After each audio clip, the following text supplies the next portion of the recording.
the concluding speech of this chapter 2, that is external environment in strategic management. So this is a unique day, the day for which like we have been there in the last 3 sessions. So I believe this is something, the learning outcome we were expecting, like on the completion of this particular chapter. So I hope you people have learned a lot and able to execute whatsoever we expect you people by the end of this commencement of course or commencement of session. Okay, so on today I'm expecting each one of you to act interactively and then have all the doubts cleared, all the questions cleared regarding this chapter.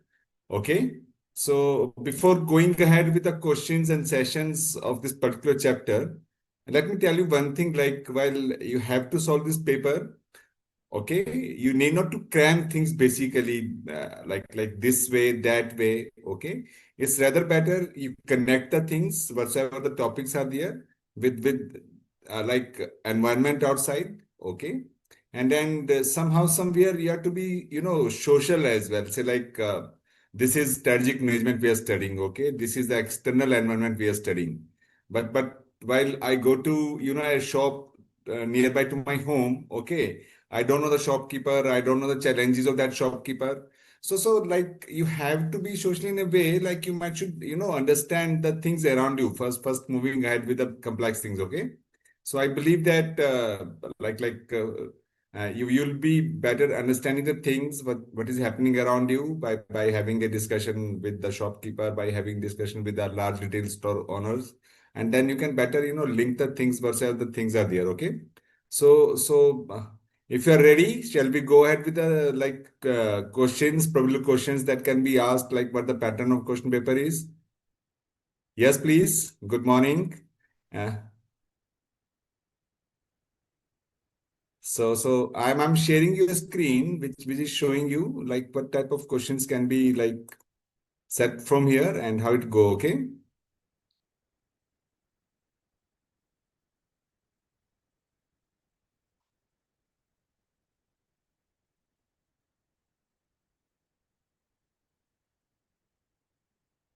Just a minute.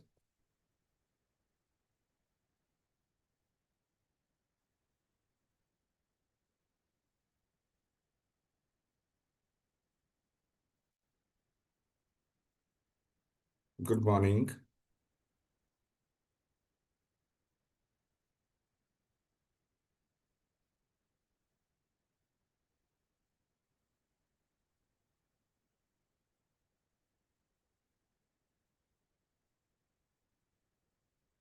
So is the screen visible to you all?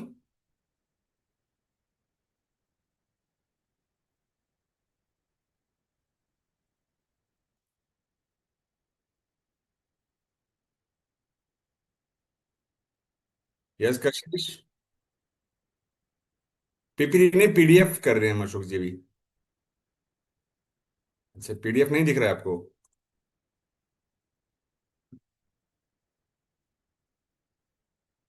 अच्छा, black mark आ रहा है। अभी ठीक है? Okay, thank you. So we are at here with the model test paper.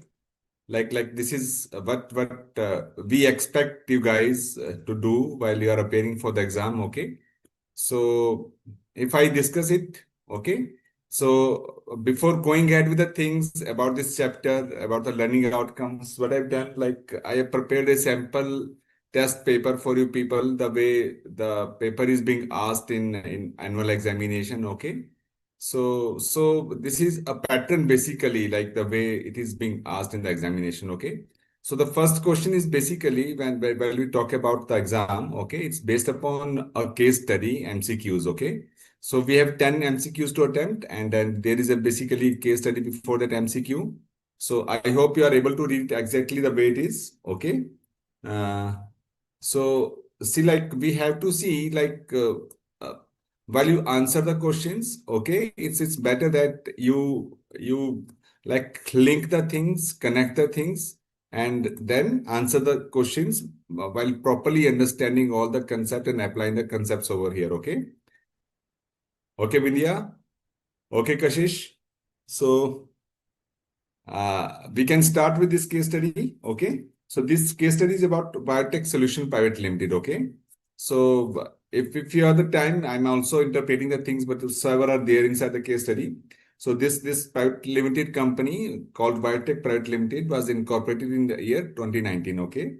It's a mid-sized software company. Okay. And it's providing solution in ERP. ERP stands for Enterprise Resource Planning. Okay. It is something like, we are logging into the system, say like nowadays you're doing CA. So while you log in into the system, you have username and password, then you can have the access to the notes, you can have access to the all other video sources from your login ID and password. So it's something called is ERP, okay? So they have the solutions basically for small and medium-sized business organizations, okay, like ERP platform for small companies basically, okay? So this company was founded by two IITians, okay? And initially, the time they started, they targeted who are the people into manufacturing sector, say like small, medium, small enterprises, medicines companies and all. Then offering affordable automation tools, okay? Then what happened? Parallelly, Government of India have these schemes like Digital India and Make in India initiatives, okay? So this has, attracted the small scale industries, small, big, medium enterprises towards technology adoption. Okay. So what happened? The introduction was good enough. Like early growth was strong. The competition was less in the market. Okay. And the government subsidies for the digital infrastructure whatsoever they were. Okay.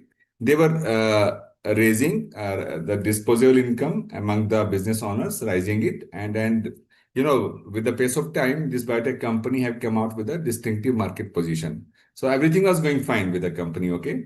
After 3 years of its inception, like in year 2022, okay, what happened? The competitive landscape changed dramatically. I mean, it's just like the other companies. So what happened here? Multinational ERP vendors, okay, so the bigger companies from other countries, okay, they began launching simplified, cost competitive version of their flagship products. I mean, firstly, these companies were giving ERP solution to the big companies. Okay. Now, what happened? They started targeting these small vendors, small businesses as well. Okay. So, by targeting these SMB business segments. Okay. Then what happened?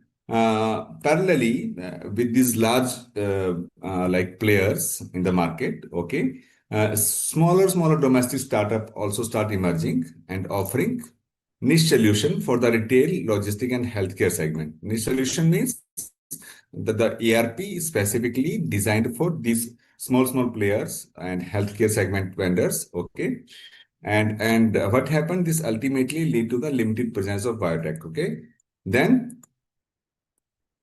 it's just obvious the entry of these players have intensified rivalry.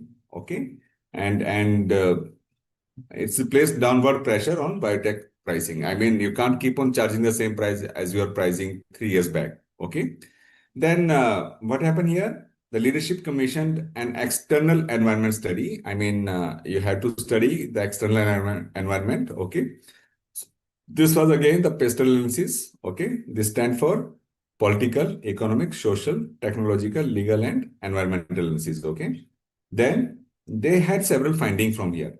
So what they observed, politically, the government, what they are doing, they are tightening the data localization regulations. Mean to say the servers has to be located here in India and the charges are getting increasing and all and all. So what is happening? Compliance cost and the cloud service cost is increasing. Okay.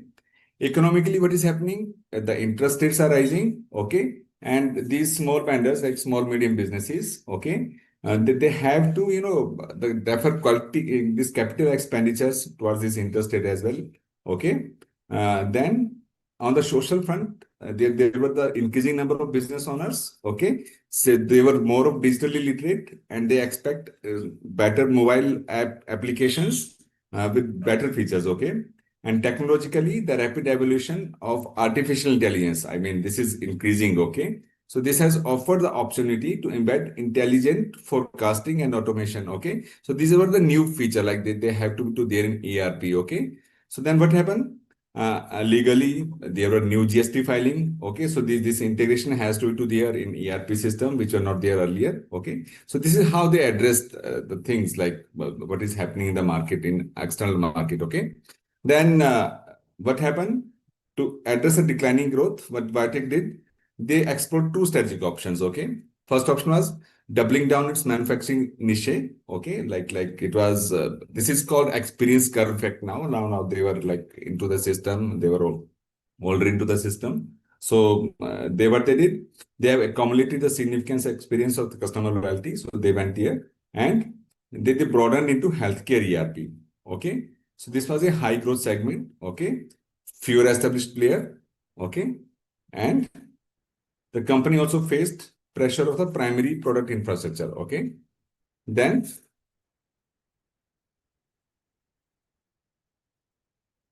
suppliers, like they were been recently acquired by the larger international conglomerates. Okay. And was these were renegotiating prices. Okay. This is here we were. Okay. Renegotiating the services contracts at significantly higher rates. Okay. So the biotech CEO believed that the understanding of the precise source of competitive pressure. I mean, he has to understand like where from the things are getting, competitive. What is the pressure of competition? What is the pressure of buyers? What is the pressure of suppliers? So all the Porter's five force framework we have studied over here: the bargaining power of buyers, bargaining power of suppliers. Okay, the rivalry among competitors. Okay, threat of new entrants. This sort of things kept happening over here. Okay, so they read the macro environment and leverage a cumulative experience in manufacturing ERP. So this is a study basically how things changed over the years for biotech company. Okay. So initially the company came with a unique ERP solution. Okay. They find a market. It was a growth stage, introductory stage. Then the competition established somewhere in between. Okay. It is with the startup in country only, and the multinational companies also starting entering into their domain. Okay. And then things changed. They analyzed the PESTEL, and then they conducted the PESTEL analysis, and why, like have all the situations being clear to them. Now here come the questions based upon this case study. Okay. So the first question, please, for your reference. So what you see here, like which framework would best help biotech leadership systematically assess the macro level forces described in the case? So yes, can we have the answer from you people, please? So I hope the screen is visible to you. And we are there with the questions. I'm looking for responses from your side. Bindya, Kashish.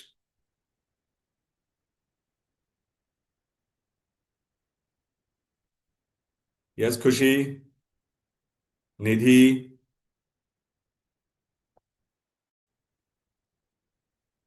If you people are there,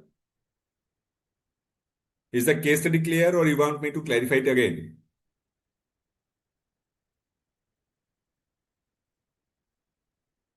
Yes, please. It seems Sunday morning. Yes. So we have a very good answer from Isha. She's saying that it's like pastel analysis.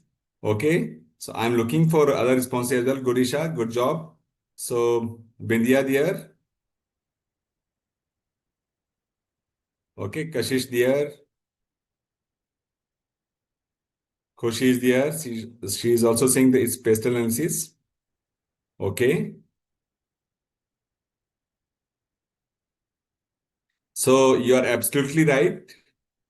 Okay. So it is basically the pastel analysis. That's a great job. Great job. Now we are back into the track. It's good to see you people live. Okay, Mujahid. So the first thing, I hope the case study is clear to you. So it's see, like this question number one is basically a gift bonus for us. Okay. You understand the situation, you understand the case, then you can beautifully answer the questions and score 20 or 20 marks from here. Okay. So please like have your doubts clear and like answer systematically. Fine. So the question number two, then what happened over here? There were the arrival of multinational ERP vendors. Okay. they were launching simplified products for the Indian small, medium business houses. Okay. And if we talk about the Porter 5 Forces framework, okay. So what was this thing as per that framework? Was this a threat of substitute or bargaining power of buyers or new entrants or rivalry among existing firms? So what we say in the question number two? Yes, please. Yes, Isha. Yes, Bindya. Yes, Kashish. It says something which is happening in the market was. Yes, very good, Khushi. You are saying it's a threat of new entrants.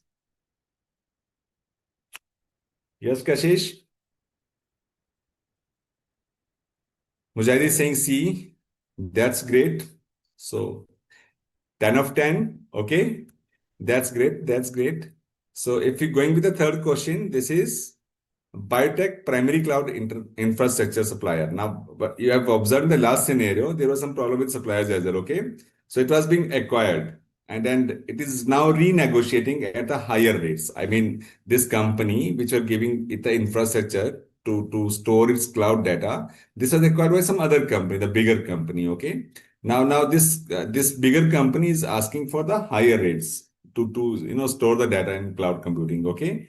So, which are the like forces, okay, in Porter model, okay, this is presenting here. In question number three, please, is something happening over here is the bargaining power of supplier. Great Kushi, great Isha, great job. So this is like how the supplier is playing with the like company now, okay? That's third is D, great. Now we are back into the picture. That's great to see your answers. Very great job. Thank you, Mujahid. Good answer. So we are going with the fourth question here now. Okay. What it is happening over here? The company is, contemplating entering the healthcare ERP system. Okay. And it is described as the high growth with fewer established players. I mean, there were very few companies which were like offering things over here. Okay. So according to the PLC, okay, the healthcare ERP segment is most likely in which stage?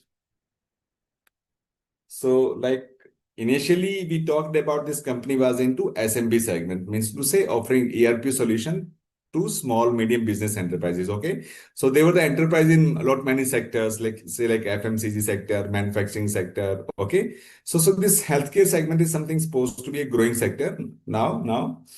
Companies planning to leverage more of its services into this sector. Okay, so we feel like that this particular sector is there in the PLC. Yes, please. Question number four.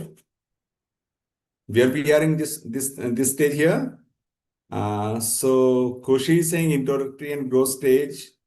Okay. Isha is saying saturation. Isha just tried to understand the question. It is saying that it is like the emerging sector, high growth with fewer established players. Whenever you are solving the questions, you'll be having the hint somewhere into the question only. Okay. So while we are talking about high growth with fewer established players, it simply means what we have like the product in which stage basically this is either in introductory phase or the growth phase. So Kush is writing correct. Okay. Mujahid is also having the right answer. So this is how sometimes we are, yes, Bindya, that's great. It's C.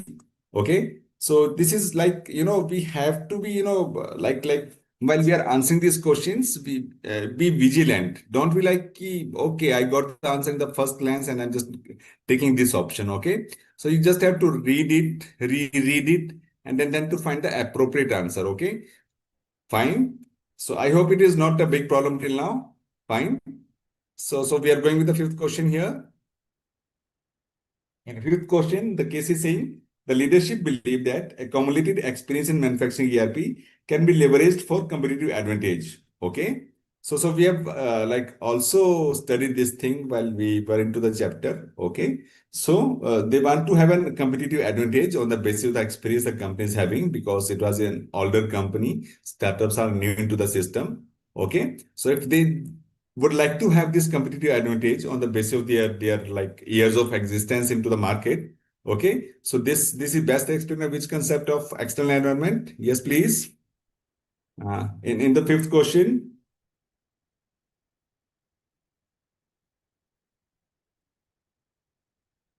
Yes, I'm waiting for your answer, please.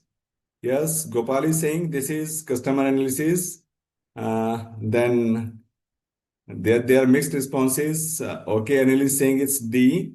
It is not basically customer analysis. Just try to understand the question. Okay, Isha is correct, giving the correct answer. It's his company would like to leverage. Okay, I mean, initially they started the business. Okay, they were into ERP business back in 2019. Okay, with the pace of time, new players entering into the market. They were the startups. They were the companies from other countries, multinational companies, basically. Okay, now the company would like to have the competitive advantage. So they can have the competitive advantage only on the basis of something called is experience curve.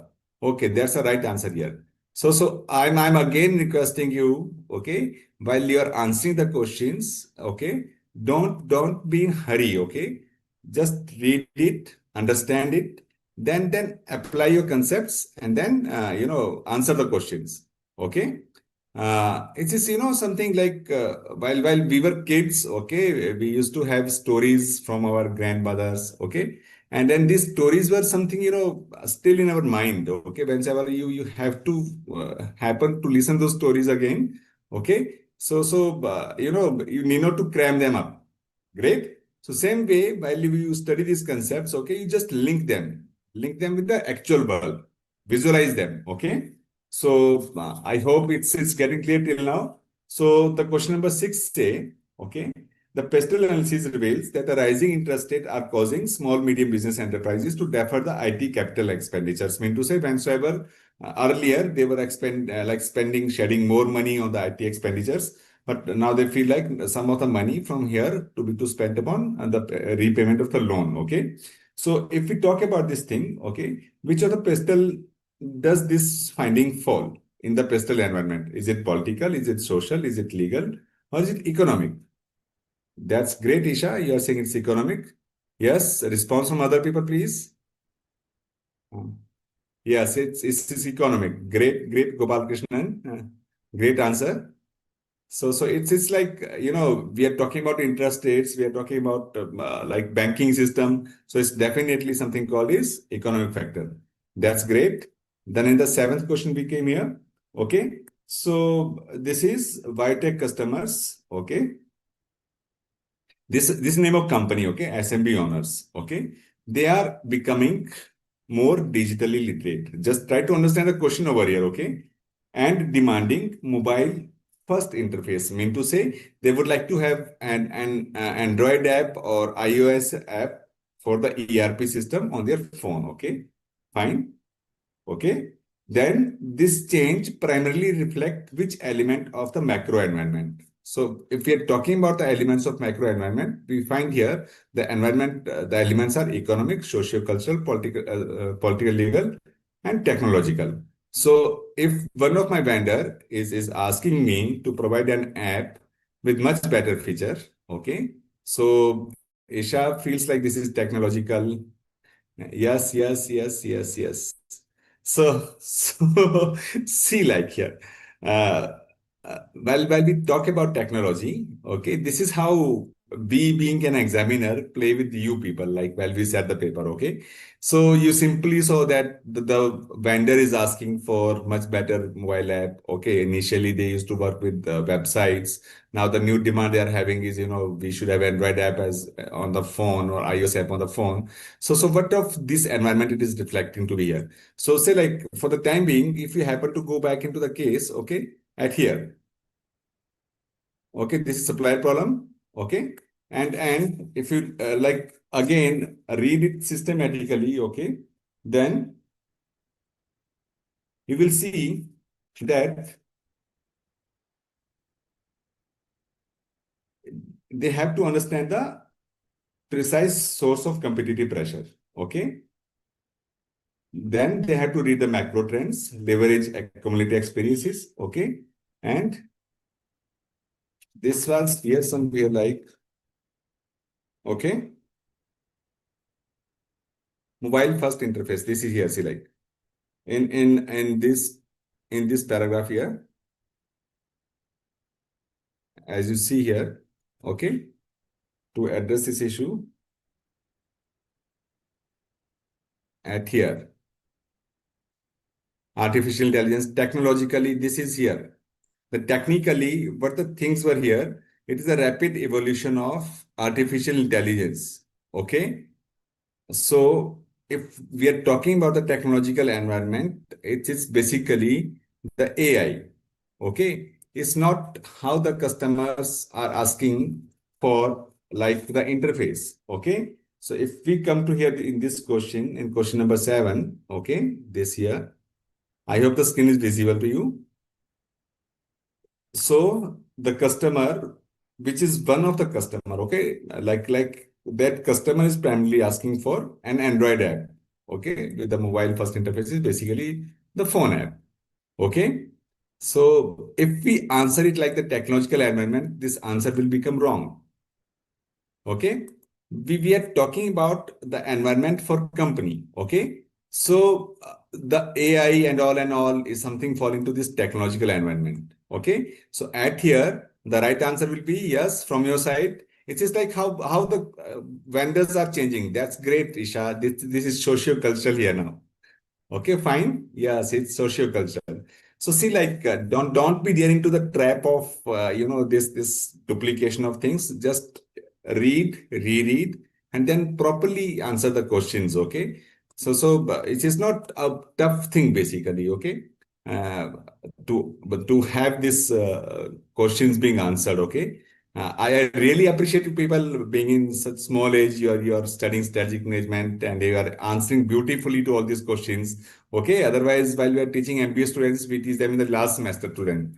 Okay. But you being quite junior to those people, you are beautifully answering the questions. So that is really great of you people.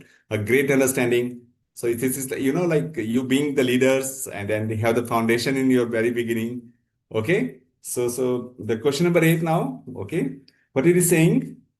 It is talking about the key success factor, okay, in manufacturing ERP. Okay. So what is happening here now? There is a seamless GST integration and regulatory compliance. Mean to say, whatever the taxation company they are asking that this ERP solutions, like Tally ERP would have heard, okay, there has to be the GST integration. Okay. So if we talk about the key success factors, which are the following options, explain it in terms of key success factors. Yes, please. Question number 8 with the options like difficult to replicate. Okay, like GST is not so much easy to put into ERP. It is saying okay. So in key success factor, it was being mandated. Okay, okay, and it helped the company. Okay, that's great here. Now the answer is absolutely right. Okay, Vindhya. Okay, Isha. So it's basically like mandatory framework, regulatory compliance. So we had to complete it successfully and master it out. That's great. Then question number 9.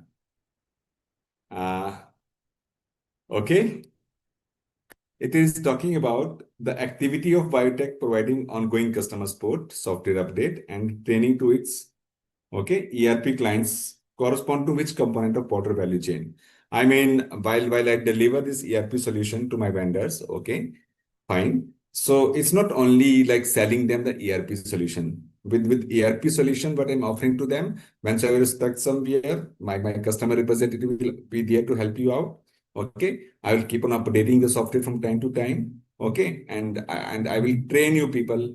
Okay, so yes, it is the option is basically uh, it's not operations. It's definitely Mujahid is answering it right. It is basically the services you are offering to your clients. Yes, Khushi, that's great. It is services. So it is how it happened. Okay, fine, great answer. Then last question here in this MCQ type of questions. An SMB, okay, owner using Biotech ERP switches to a competitor's product after evaluating alternative, negotiating the new contract, and retraining staff. Okay. So, what is happening over here? I'm retraining my staff. Okay. So, now what is happening over here? Okay. What is the situation? One of my vendor who were earlier like taking things from me, okay, felt like I should shift to some other company Now it's not like just try to understand here. It's not like shifting from say like earlier I was using Colgate toothpaste, then I went to Patanjali toothpaste. It's not like this. It's like this. Earlier, say like your biotech company, okay, and I'm your vendor, okay. So you are giving the customer support, you are giving the software updation, you are giving the training to my employees to use it. Okay. Now I feel like okay, yeah, there is some external vendor and it is offering me some better option. Okay. So what is happening here? Yes, Kashish is answering it like threat to substitute. It's not threat to substitute, Kashish. Asia is saying threat to substitute, and Mujahid is saying high switching cost, increasing buyers' bargaining leverage against the biotech. Yes, it is definitely exactly. That's great, Mujahid.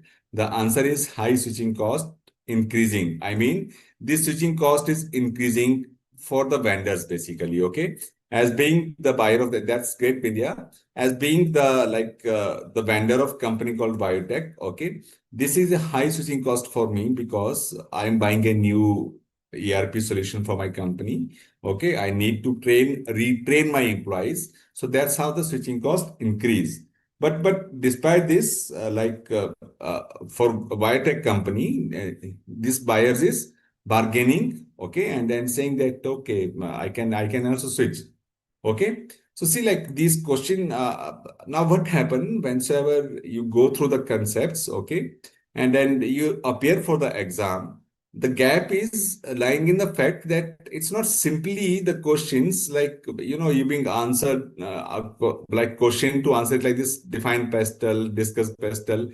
We would like you to apply the concepts. Apply means like whatever you studied, okay, how this is getting replicated in the actual scenario.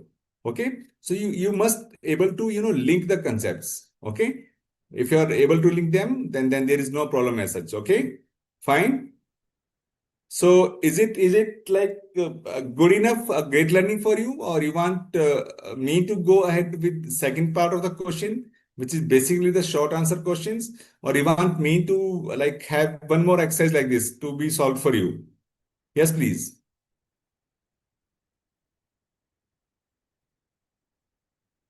Shall we go ahead with the second part of session, like this question paper, or we should like revise one more case study like this? Yes, Bindia, what do you feel like? Isha, Mujahid, one more case study. Kashi is saying, okay, yes, yes. Anybody else? I would like to have the responses. Case study, case study. Okay, one more. So fine, fine. So I believe that this will take not more than 20 or 30 minutes. Okay. So I'm going with one more case study. Okay. Just a minute.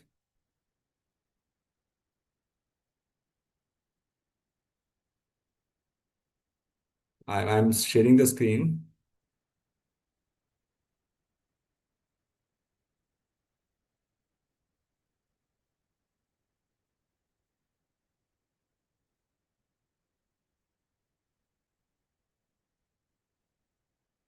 Is it visible to you people? Okay, fine, fine, fine. You want one more and difficult? Okay, fine. So the case study is about FreshRoot Agritech Private Limited. Fine. Yes, Kashish, is it visible? Okay. So it's again a scenario like this. Okay. So while we are talking about the case studies, okay, we will have to see how these things happen. Okay. So if it is visible to people, okay, I'm again like going with the case study. Do I need to zoom it or it's fine now in this way? Just a minute. So there is some problem here. Okay. I believe that you are able to read it good.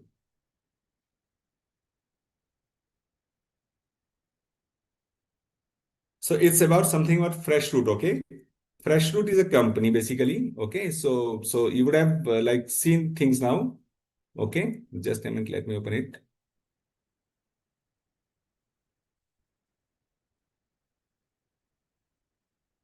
Fine. So it's a Pune-based startup, okay, founded in 2018 by two agriculture scientist graduates. Okay, same scenario, sort of scenario.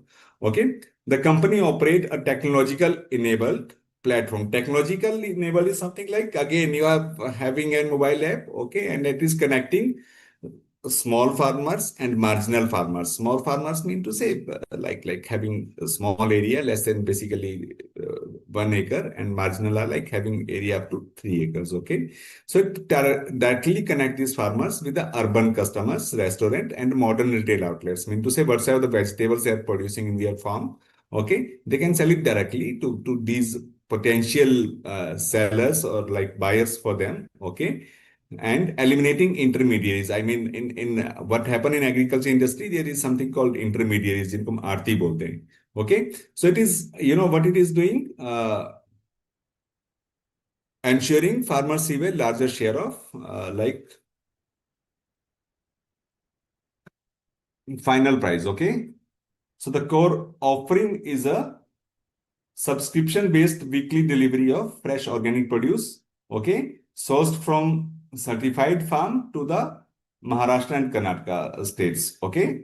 Then it is like, like how farmers are getting benefited and how buyers are getting benefited from this integration of mobile app, okay, with them, okay, fine. So this company was started in 2018, okay. So by 2022, this company have grown to serve 40,000 subscribers. Mean to say these were the people, farmers, restaurant owners, and households in urban cities. Okay. So, however, the leadership team found itself navigating an increasingly complex external environment. So, what happened? So, you have very good number of buyers with you. Okay, but there is something like things becoming complex in external environment. So what happened? The central government announced extension of the National Organic Mission, okay, offering subsidies to certified organic farmers. A direct, this was a tailwind for fresh sourcing network. I mean to say, if the subsidy is gonna to be the organic buyers, then what happened? Okay, one thing, okay. Then what happened? Simultaneously, rising fuel prices, driven by the gold crude oil volatility, pushed up the last mile delivery cost by nearly 22%. Mean to say, this delivery cost was also increasing. Okay. Then consumer sentiments surveys reveal sharp post-pandemic shift towards health consciousness. I mean, now 60% of the urban millennials are the people who are born after 2000, okay, willing to pay premium for the traceable chemical-free food. I mean, this was a sort of an opportunity for them. They want the organic food, okay, but they want to get it traced where from the food has come, okay. The same demographic showed the growing impatience and delayed deliveries and app glitches, okay, signaling rising digital expectations. Mean to say, there was some problem with the app now coming on. The deliveries are getting delayed, okay. Some glitches in the app, okay. So this is somehow like the problems were happening with the app. Then on the competitive front, so see, like this is how the scenario changed with the company with the pace of time, okay. But like some external environment, how company things change with it, okay. And on the competitive front, what happened? Okay, two well-funded startups. I mean to say, these were like startups with funding from venture capitalists. Okay, this was the name Veggiebox and Organic Cart. Okay, they entered into the FreshRoots core market. I mean to say, the buyers were earlier buying from Fresh Marts. Now they went with the Veggiebox and Organic. Okay, FreshRoots. Then offering comparable produce at introductory discount. As you have seen in case of Rapido, whatever the first ride is free and all and all. So there was something called introductory discount. Okay. Then simultaneously, Big Basket, this was a larger player. Okay. Launched an organic range within its existing platform. So this is something like they have done. Now they have a threat from new buyer as well, as which is Organic Basket. Okay. Fine, leveraging its superior cold chain infrastructure and distribution scale. So it was a bigger player. So they have cold chain established with them, okay, and the supply chain management established with them. So Big Basket is a big problem now for company like FreshRoot. So the FreshRoot, primarily cold store services provider, a critical input supplier, informed the company that it was being acquired by a logistic conglomerate and would revise its service charges upward by 18%. So like things happen like same over here. This service provider is charging more from the company now. The company co-founder who studied customer behavior pattern closely, I mean, one of the founder of the company who know that how customer behave, okay, noted that urban consumers were increasingly, okay, researching produce quality and farm traceability online before subscribing. I mean to say they would like to know where from the product has come and whether it is organic or not, okay, and then trust, okay. And once this trust is broken, it was difficult to rebuild. So FreshRoot was also contemplating whether to enter the nutraceuticals and health supplement market. So with this organic, they're looking an opportunity in this health supplement markets and nutraceuticals markets, okay, and experiencing triple digit growth, but had only two or three established players. So this was an alluring sector for them, okay, health supplement and nutraceuticals. So the leadership resolved to understand a tough environment analysis, okay, thorough environment analysis, okay, before making any strategic commitment. So recognizing that a clear-eyed, okay, reading of both the macro environment and competitive environment was essential for the substantial growth.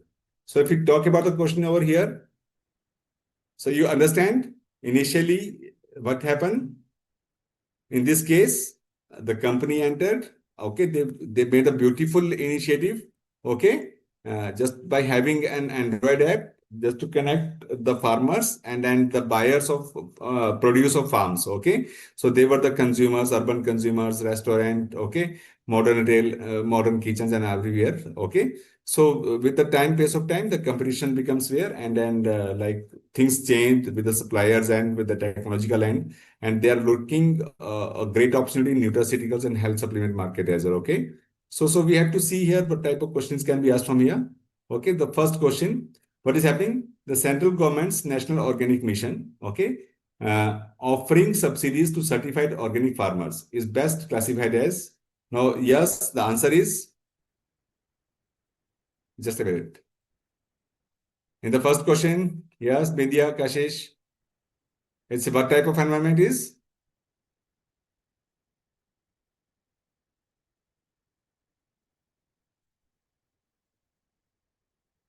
Yes, this is basically political environment. Fine, fine. Some are feeling it political. Asia is saying this is yes. So it's as see, like this is something by the government. Okay. So whenever the name government is coming, it is quite clear the environment has to be too political. Okay. So no confusion. Okay. This is something like the government is offering subsidies. Okay. So it's political environment. Then again, the second questions. FreshRoots rising last mile delivery cost due to global crude oil price volatility fall under which element of the macro environment? So this is what is happening here. In the second question, the oil prices are increasing global, okay, globally. So it's basically economic environment. Fine, great. So then there are companies claims like Veggie Box and Organic Cart, comparable produce at the introductory discount price. And okay, fine. In third question, okay. So this is something called is yes.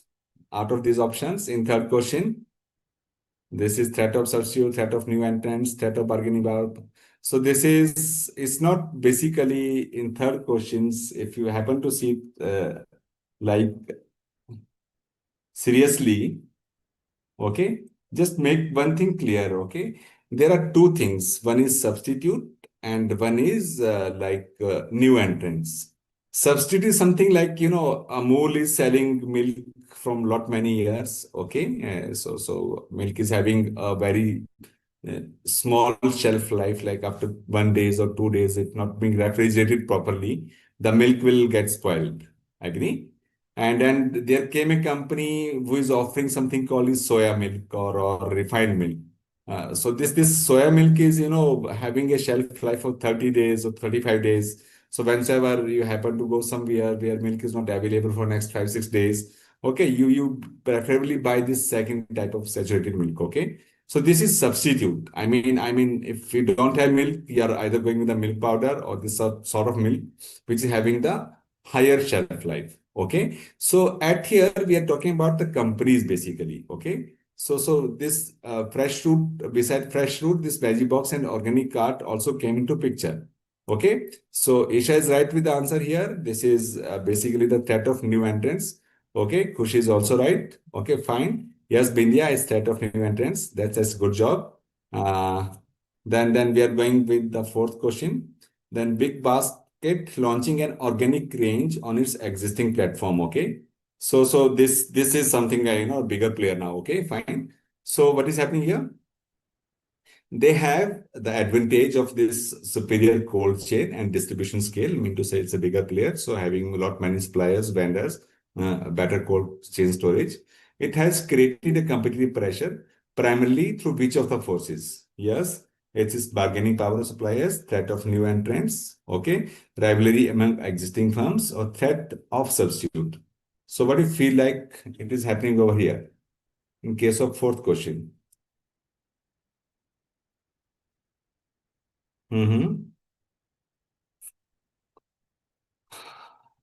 Yes, this is again a bit confusing. So see, like Big Basket is not a new entrance. It was already there in the market. Okay.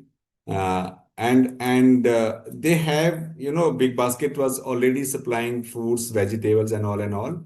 So they have came with something new, which was organic for them. Okay. So at here, I'm confused whether it is a bargaining threat of new entrants. So like it's not a substitute again. Whenever we are talking about companies, okay, this Big Basket earlier, this was the companies like these two companies here. So it's basically these were the two companies here. Okay, Veggie Box and Organic Cart. Okay, and it is Big Basket here. So whenever the company are there, okay, so it is basically with the competition with existing firms. Or so see like sometime what happen, you have to go with the elimination rule. Okay, so when say the companies are there, the first rule that this is not a substitute. So you can eliminate the section D.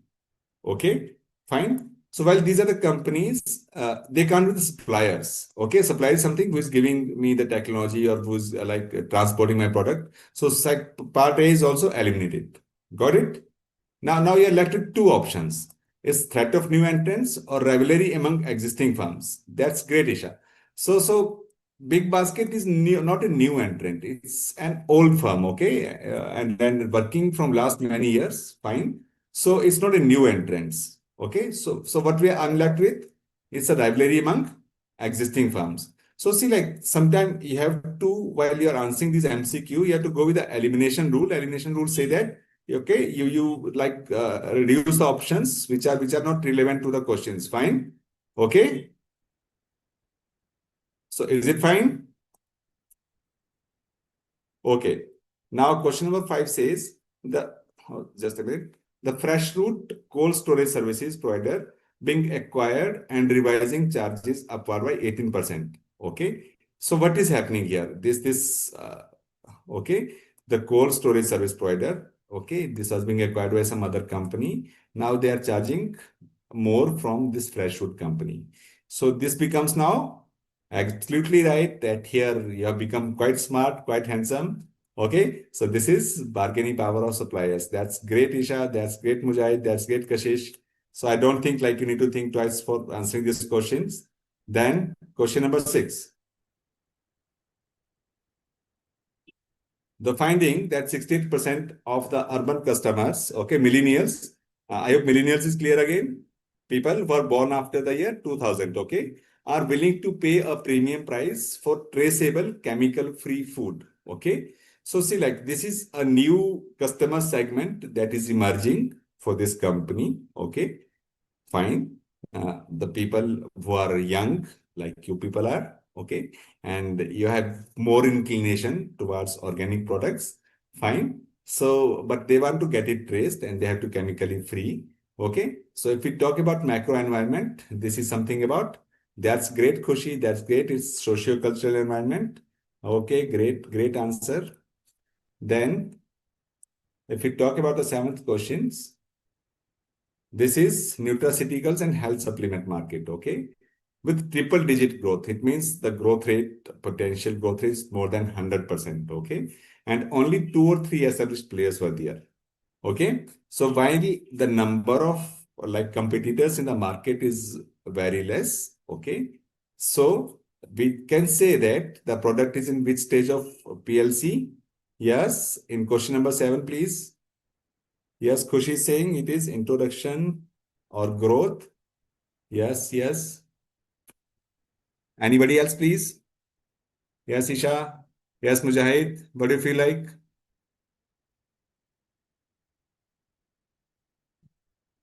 Yes, there is Gopal Krishna is saying it's maturity.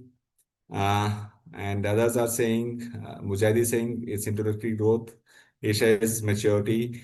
See, now we have to identify the scenario at here again. Okay, so you are witnessing a high growth rate. Okay, and again, I told you earlier that that answer is lying somewhere into the question only. Okay, so as if you see that there are just two or three established players. Okay, so whensoever the established players are very less in number, okay, a product cannot be in its maturity phase.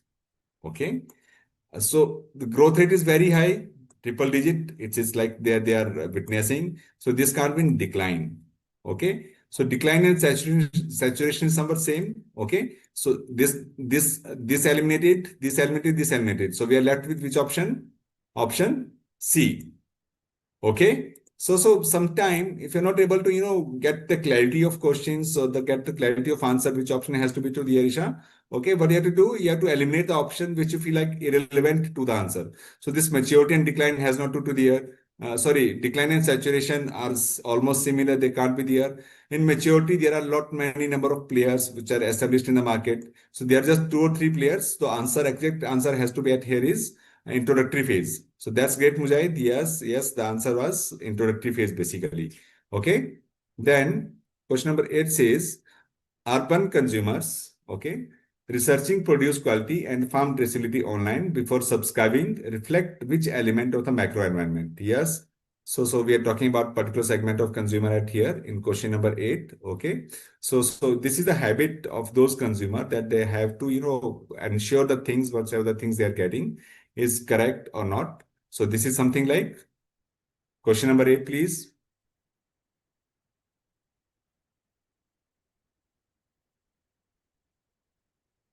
Mm-hmm.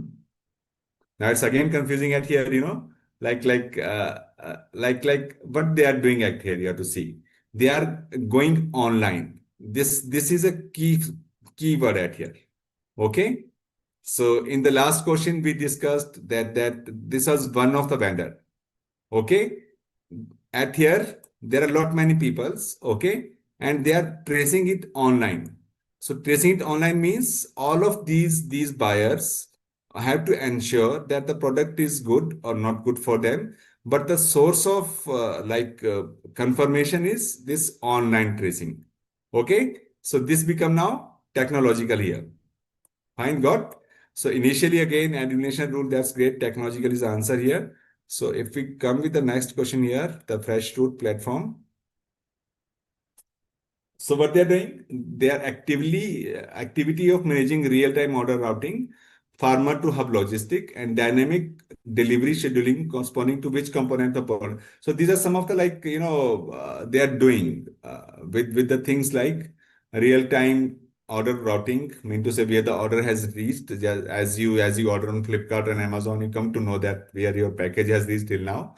Okay, farmer to hub logistic. Mean to say farmer have the facility to send their produce to a centralized storage place. Okay. And dynamic delivery scheduling. Okay. So whatsoever the delivery time is there, it has to be to adhere. Okay. And then all these things are basically reflecting to which part of this value chain system. So these are some of the key activities they are doing.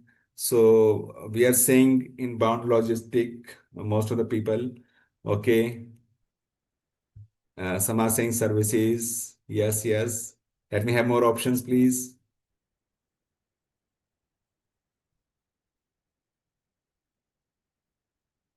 Mm-hmm. See, like at here, what is happening here? inbound logistic means I'm procuring the raw material. So if we talk about procurement of raw material, this is farmer to hub logistic, one thing only. Okay, but we have lot many things here. But there is a real time order routing. Okay, and dynamic delivery schedule as well. Okay, so see, like this is like comprised of three four activities that a company is doing. Okay, and then if we club all these activities, that's if this would have been services, this is like how the company is helping their farmers and helping the restaurants or some other urban customers after delivery of product. So service cannot be the exact answer. Marketing and sale is not the answer. So we are left with two more things only here: inbound logistics and operation. So this is a wider activity the company is doing. Okay, this order routing is not the part of inbound logistic. This farmer to hub is only inbound logistic. So the right option at here is operations. Okay, fine. That's great, Bindya. That's good. Great, Gopal Krishnan. Say like what I would like to say at here, the paper is not tough basically. Okay, we are not there to like make things difficult for you. It's bit technical paper. Technical in the sense that at one glance you will find all the options to correct. At second glance, you will find, okay, two can be eliminated, but two are left, they may be correct. Okay, so for all these things, we need to have the better understanding of the concept, whatsoever we had gone with. Okay, so it's must you read between the lines. Okay, and you read within the lines as well as. So just clear the concepts, apply the concept, and then answer the question. Okay, then the last question, this MCQs go like this: if farm to consumer traceability is identified as a key success factors, mean to say, as you told, that like urban customers were interested to find where from the product is coming. Okay, so this is farm to consumer traceability. So it is presumed as one of the key success factors. Okay, in premium organic produce segment, mean to say, if you are asking for something organic and you are charging more for that organic product, and customer is willing to pay more for that product. Okay, so which of the following best explain why it is qualified as key success factor? Okay, so if we talk about the question number 10, yes, the option is B with most of the people. So what they are saying, the customers actively use it to choose between competing brands, and it is crucial to purchase decision in the segment. That's absolutely right. So you people are doing great at here, but comparatively better score from the last one. Okay, so that's so great of you. Like you have better understood the things now. Okay, so I believe that while you are attempting this part of the question paper, you will be definitely in a position to score 20 of 20 marks. Okay, so I would again request you people and that just read things thoroughly, properly, and use this elimination method sometime as well. Okay, like this D cannot be option, like in this question. Okay, this D cannot be the option. Okay, then inbound logistic, it's a bigger thing basically. Service is not the option. Then you're left with the only thing is operation. So you have to go step by step basically while you are answering these questions. Okay, so I hope it is clear, and I hope you'll be in a better position to solve the question like this. Fine, Bindya, fine, Isha, fine, Jahid. Oh, that's great. So now we can move to the second part of the question paper. Is the screen visible? Thank you. So we have this second part of the question paper then, okay, while you are there in the examination hall, okay. So see, like again, before going ahead with the things, I would like to say that this paper is not something you read it and you answer the question and things are gone now. Okay, this paper is something for your whole life. Okay, we are at here to give the better understanding of the picture, like how the companies behave, what are the factors that influence the functioning of these organizations for which we are auditing their balance sheets and all. Okay, so no doubt, like accounting taxation, finance is soul of the company for any of the organization. Okay. But like how that organization is running, what are the challenges that organization is facing? Okay, what is the culture inside that organization is? It is basically the heart of company. It is with which a company live and grow and then compete effectively. So this particular subject is, meant to make you clear of the concepts like how this company is basically functions. Okay, it's like, making an identity. What make Google a Google? What make Infosys Infosys? So it's just this paper which give you clarity of the things. Okay, fine. So if we talk about, so I hope it's all clear till now. So we are moving ahead with the second part of the question paper. Okay, which is a part B. And in this part, you'll be asked basically six questions. Okay, and these six questions will be each of 5 marks. Okay, so if we talk about the first question at here, okay, it is saying about you have to distinguish between micro and macro environment. Okay, uh, and give two example of each in the context of retail business. So again, say like very well that in macro is a broader environment. So when we talk about pastel and all, it's something like the macro environment we're talking about. Okay, and micro environment is something next immediate to the like company basically, in terms of we had discussed earlier. If you're talking about the micro environment, what are the factors there? Yes, maybe you have the like 2 3 answers from here. The constituent of micro environment. Yes, Mujahid. Yes, Isha. Yes, India. Like what do you feel like are the components of micro environment? Can we have the clarity of those components, please? In micro, I'm talking about. Hmm. Pricing is something internally. We are talking about environment at here, okay? So environment means uh, what make micro environment is. Yes, more options, please, Isha, Mujahid, Gopal Krishnan, Nidhi. Can we have some more options like what are the constituent of micro environment? Macro, I told you. Macro was like political, economic, social, technological. Okay, it's considered consumers, suppliers. That's great, Kashish. So it's like we are talking about, who are the customers, who are the suppliers, who are the competitors.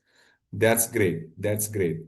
So now this is, I know you will beautifully answer the questions till now at here. Okay, when this difference comes, that's great, Mujahid. So the like things were only up to here. Like what are the differences between micro and macro environment? Now here we have to get it connected with context to the retail business. Retail is something the business of FMCG product, fast moving consumer goods. Say like you happen to visit the Kirana stores, okay, and you find all the household items from this Kirana stores. Okay, all the dal, chawal, chai patti, chini, whatsoever. So it's something called is retail business, even milk, vegetables, extra whatsoever. So if we talk about, now we have to link it. Okay. So if we talk about retail business now, okay. So if we talk about the macro environment now. So if we talk about in macro environment technology, so can we have an idea like how the technology is impacting this retail business in macro environment? Yes, please. And socio-cultural. Yes, please.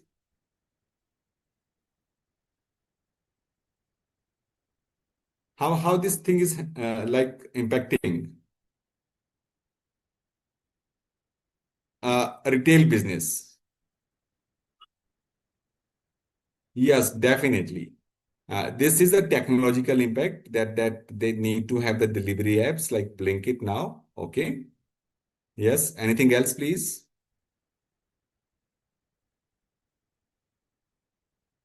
Mm-hmm.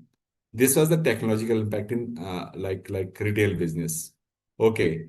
And any other impact? Political can be there. Social culture can be there. Economic can be there. Yes. So one more impact of like macro environment on retail business. You please link it out. That's great, Gayatri.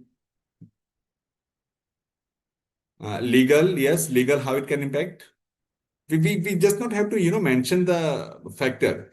We also have to mention like how that particular macro environment is impacting the retail business. So in Asia, legal is fine, but now we have to be too clear. Okay. So this Kashish, if you're saying that during the festivals the sale increases, okay, the sweets, yes, decorative items, socio culture, that's great, Isha. Kashish, sorry, this can be done in this way. And if we talk about legal issue, then we have to talk about the regulatory compliance in terms of retail environment. Say like if you happen to go to a retail shop and you find some of the cold drink having this expiry date, okay. So and if it is being sold by that particular shop, so this is definitely a problem for the company. Okay. Uh, Mujahid is saying B2C. B2C is somewhere in macro, right? Like where you feel like this environment is. Yes, please. Mm-hmm. Come on, come on. We still have, 10 questions to go ahead with. I would like you to explain the things in macro, government laws, compliance, relating tech. Fine. Now we are talking about micro. Micro mean the change in customer behavior, the change in competition, the change in suppliers. Okay, as we discussed here earlier. Okay, so you can say for micro, the customers their preferences changing in this way. Okay, the suppliers, whenever a large player like Adani enter into the picture, the system may change. Okay, so that's great. So it's an easy question. I feel like I don't feel like there is any problem in answering this question. With if you are ready, we can move to the next question now. Yes, please. Or we need to discuss it anymore. Yes, Isha. Next question. Kashish, what do you feel like? Okay, fine. Gayatri saying clear. Thank you, Gayatri. Gayatri. Then it's here. Second is saying concept of experience curve and its significance as a barrier of entry to the new firms in the industry. So what we are saying at here, this experience curve is something, a company gain over the period of time. Okay. And while they have the experience of things running the business, they have, now what happened at here? You have to take into picture a company which is say like 10 years old into the system or a company which is coming anew. Select this was earlier, if we talk about Q-commerce business, Zepto entered late, okay, and Blinkit was the old company, okay. So whichever is the old company, they have some advantages with them, okay. So what they do basically, they have something called the factors like experience, like now the concern is like how the experience curve help companies to do their business more efficiently and acting as a barrier for the new company. So may I have two, 3 points like how experience curve help the companies to have, acting as a better barrier for them, for the new players? Yes, please.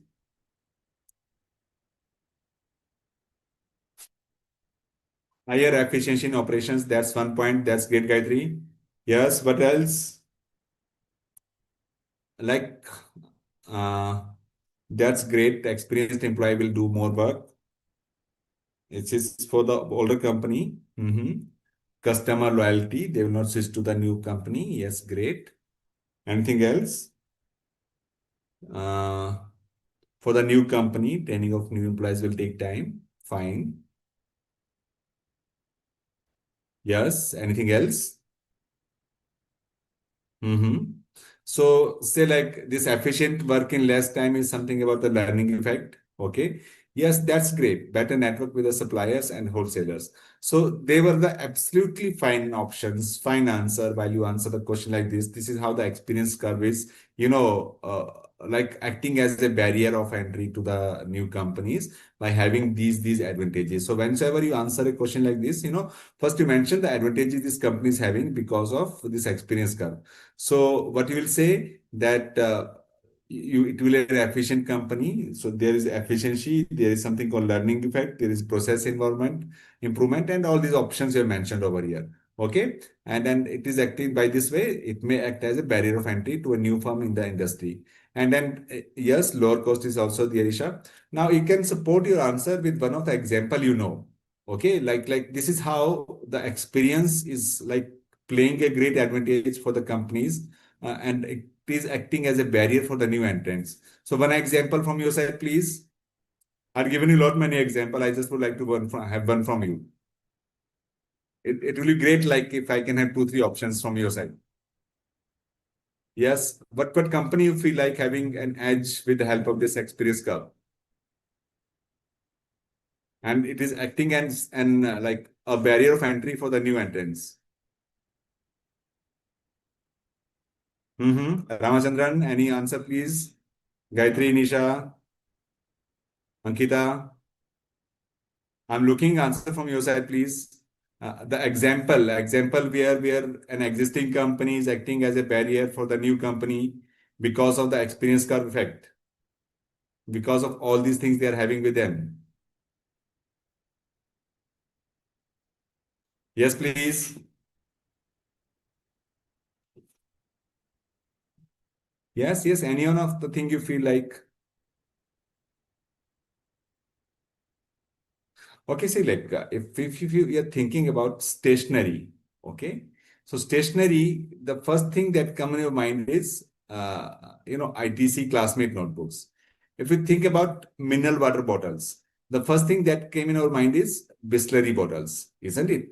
So it's the first mover like edge the companies are having. Say like yes, Kinley came after that, but say like Anil, whenever you happen to go to market and the first option yes, yes, that's fine here, Ramachandran. I would like to say Anil here in case of Kinley, it's come after that. So Pepsi, Campa Cola, yes, yes, Vindhya, that's great here. That's the exact example here. Okay, so Pepsi is having the learning effect. Campa Cola is a new company, so it can leverage its experience curve, to stop the growth of Campa Cola. That's fine, fine. So I hope the question is clear. Now we can move to the next question here. What are the key success factors? Okay. And how does an organization identify them? Okay. Fine. And why is it a mistake to list too many key success factors? So, yes, as we have discussed earlier, okay. So, key success factor is something like having uh, a USP associated with the product. USP means say like let us take an example of our home only. Okay, so like it's a small kid in our home. Okay, maybe your nephew, niece, something like that. Okay, and then you are planning to start schooling of that kid. Okay, and before choosing the school, you'll be having a list of like 5, 10 schools before you. Okay, and then on the basis of some attributes, some qualities in that particular school, you finalize the school. Okay, fine. So this is something called, the advantage that particular school is having. Okay, the sustainable competitive advantage we say, like that school is like not giving any homework to kids. Okay, it is using playway methods. The teachers are quite good, quite cooperative. Okay, so the kids don't feel like they are cramming things, they are routing things. Okay, so something like the sustainable competitive advantage the school is having, then it is getting finalized. So it become a key success factor for that particular school, which is differentiating it from other schools. Okay. So whenever a company is thinking of key success factors means like they have to answer two, three questions. First question they have to answer. Okay. Uh, what is the basis of preference for a customers, like why a customer will pick my product. Okay, like say like if we talk about toothpaste industry as we had discussed in last classes. Okay, so there are a lot many toothpaste in the market. Fine. So now there comes a particular toothpaste called Sensodyne. So there's something called USP. USP stand for unique selling proposition. So why will people buy Sensodyne? Because they have tooth sensitivity issue. Okay. So first question they answered, like why the customer will prefer my product. Then what resources and capabilities I'm having as a company, okay, to possess this competitive advantage. Yes. So to make something unique, offer unique in the market, may I know the type of resources company should have? Yes. Their examples are like, yes, please. The question is, Yes, better packaging. That's great, Gayatri. Anything else? So by this way, you are, differentiating yourself from your competitors. That's great. Anything else? Mm-hmm. Higher quality products. It will be better. Like we can have one example from your Gayatri as well. Okay. Yes, Ashok. Anything from your side? Avijit, more advertisement. Yes, aggressive advertisement. We can say in India. So that people come to know. Anil, I'm not listening from you. Yes, niche problems. That's fine, Kashish, but it's not that much easy to have this niche market. So we have to come with unique products for having this market, niche market. Okay, it's a market within market. So key success factor is basically like you have to compete within the existing market. Okay, with offering something different. Okay, different flavors. Okay, fine. So the concern at here was the question was here that what resources and capabilities a firm can have, okay, to have the competitive advantage. So it's basically the technology and the manpower, okay. Now, if you go with the first part of the questions, okay, it is saying that why is it a mistake to list too many key success factors? I mean, while we are talking about key success factors, the first part, and then we are talking about we should not have like 10, 20 key success factors. We should have just two, three, four key success factors. So why the scenario exists like this? Yes. Yes, that is a huge quantity and quality. That's great, Anil. We have not still touched the second part of the questions. That is saying that okay, we should not list too many key success factors. There should be only few in number. Why is it so? Uh, Isha, this is something we are talking about companies, okay? Uh, So customers don't know like what company is doing, what are key success factors for them. They are just concerned about the products basically. Okay. As a customer, I'm just concerned about what pen I'm buying. Okay, whether it's DOMS, whether it's Cello, whether it's some other company. It hardly matter for me what company is doing for it. Okay. So this is something like functioning of a company. Okay. So they can focus on two, three key success factor. Yes, yes, more efficiently to achieve it. Fine. So, yes. So basically, that's right here. You have to, first rank it. Rank it means which factor is most important, then less important, then less important. Okay. So when you rank it, despite of 10, 20 key success factors, you should be, be there with the first two, three, four factors. Say like it's basically, we talk about particular industry. Okay. ABC analysis is there, Anil. So say like this is cement industry. Okay. So cement industry, the major players are like Ultratech, ACC, Ambuja. Okay. So key success factors, obviously, like the durability, the life, okay, the supply chain management system, like how it is being delivered into the remote parts of the country, because cement is something required by everybody. So this supply chain system is one of the key success factors. Okay, the product quality is a success factors. Okay, then customer loyalty is a success factors. So they have to then rank it, then categorize it, which is more important, less important. So yes, definitely we'll go with A. So I hope this question is not having any problem. Shall I move to the next one, or you want me to explain it in a much better way?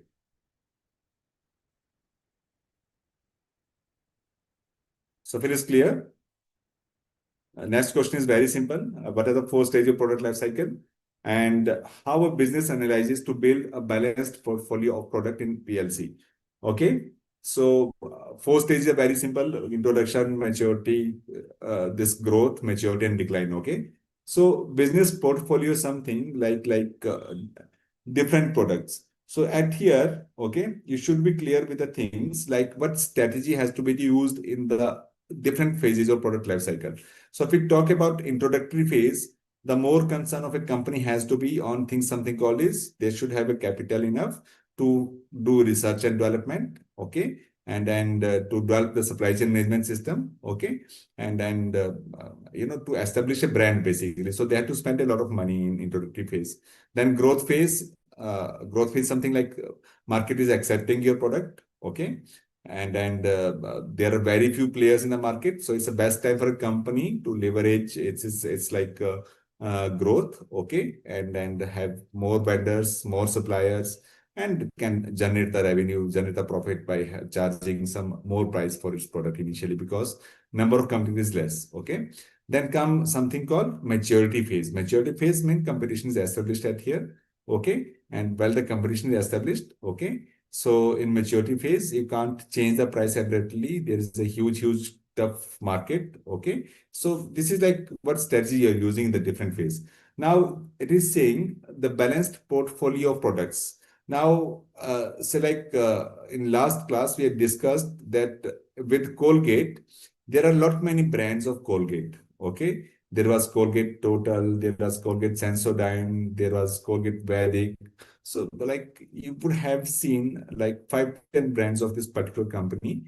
Okay. So there is something called product portfolio. Okay. So this is something a technical question. Okay. So can you answer this question like part of this question that how a business use PLC to build the balanced portfolio? So this can be 2 3 line answer questions to this part of question. So may I have any input from you like how will you answer this part of questions? Okay,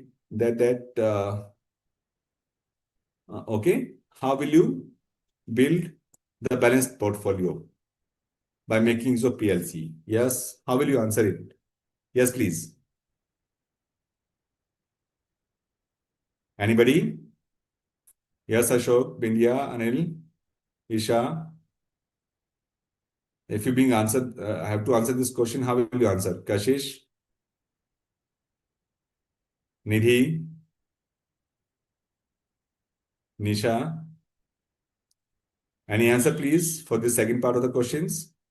Yes, definitely. You can give the example of Tata. But see, like this is Bindia, you have to link like why they are into the diverse scenario. So as you're saying that they are into basically in the product life cycle, you have to stay focused to one industry only. Okay, say like this was Colgate toothpaste in case of Colgate.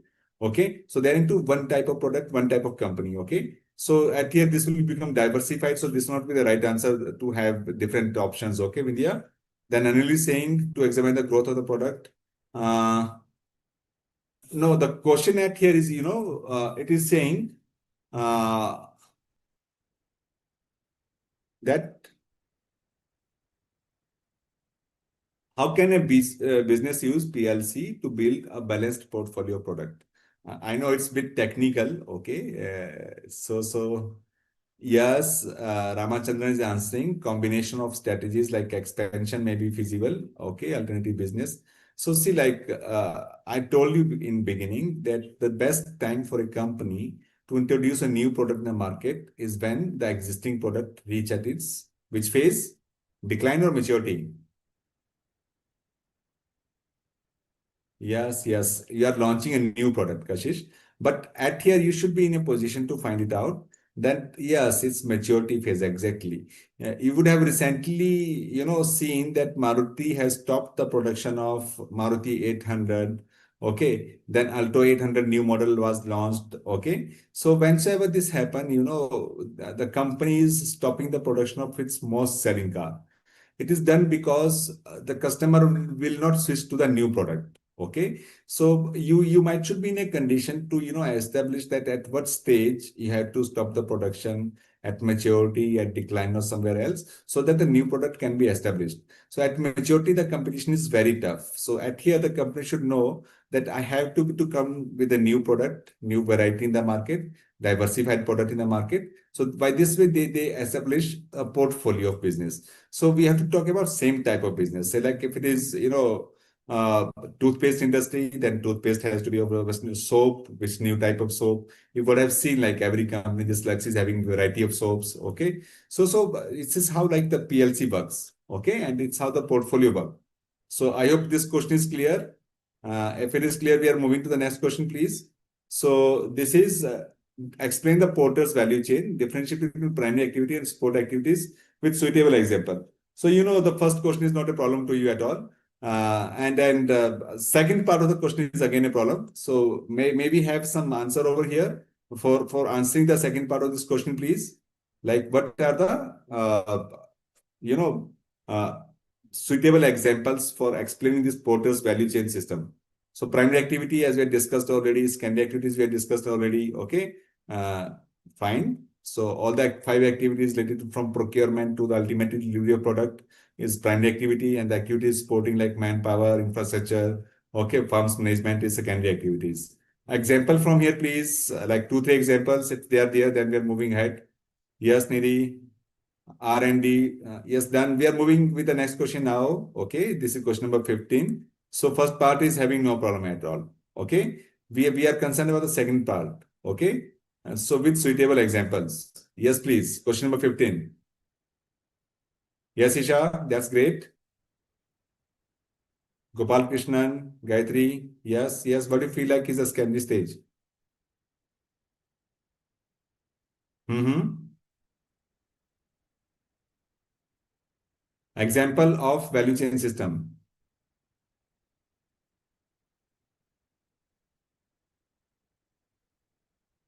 Yes, you can pick any of the company over here, say like ITC, what they are doing in terms of e-Chopal, if you ever heard. Okay, how they are procuring the products, how they are delivering the products, and what are the other activities they are doing. Okay, so please pick any of the company from here. Okay, uh, yes, sport activities that will be Isha. Fine. Okay, then yes, Pizza Hut is fine. That's having no problem at all.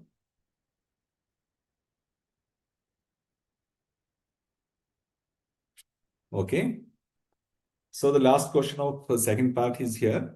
That is saying it is a sort of scenario at here. That's great. India, Apple, yes, any other company can pick.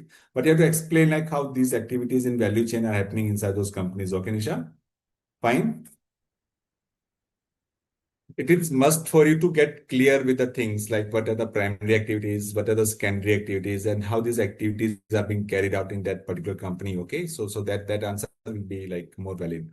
So in question number 16, there is a girl called Ritika. She's a brand manager of a company called Fresh and Pure Beverages. Okay, and this company was launching a new preservative-free juice brand. I mean, no chemicals sort of things in the juice. Okay, but in the meantime, Ritika observed that there are several established brands already there in the market. One thing. Okay. Second thing, low price local players, small brands. Okay. And substitute drinks like smoothies there, flavored milk is there. They dominate the market already. Okay. So if she has to conduct the external environmental analysis, okay. So what she will be doing over here, okay, and how this will be happening.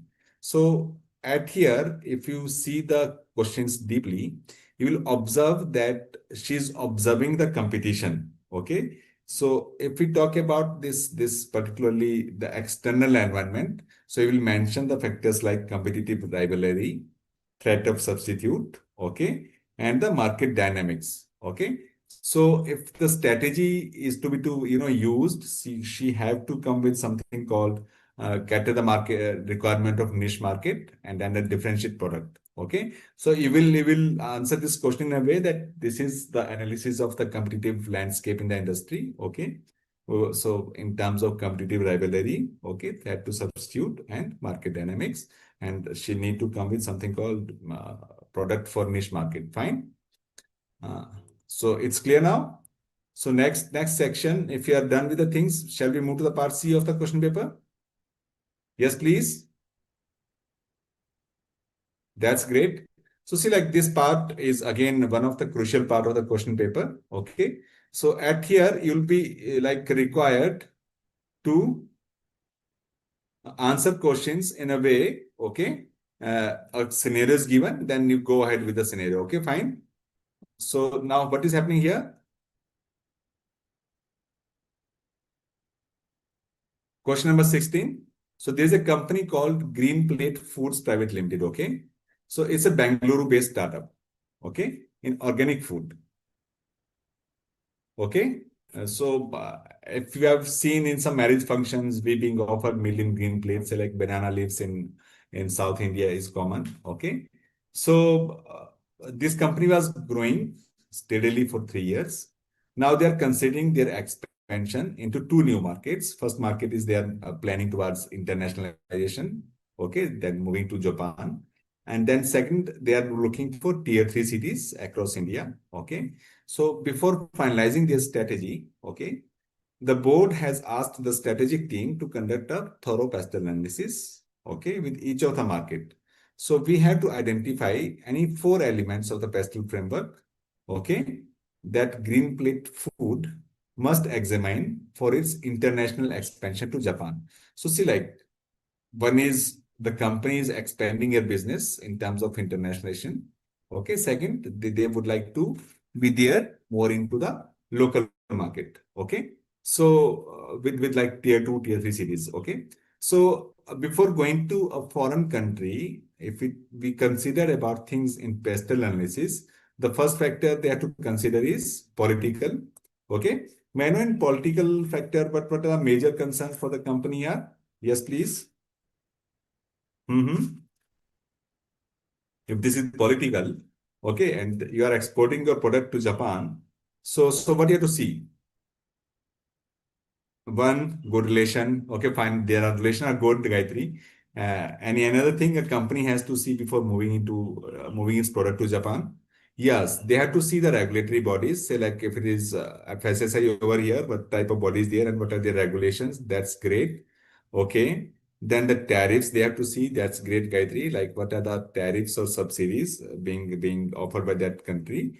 And second thing they have to see is the uh, basically import regulations like what benchmark the country has set.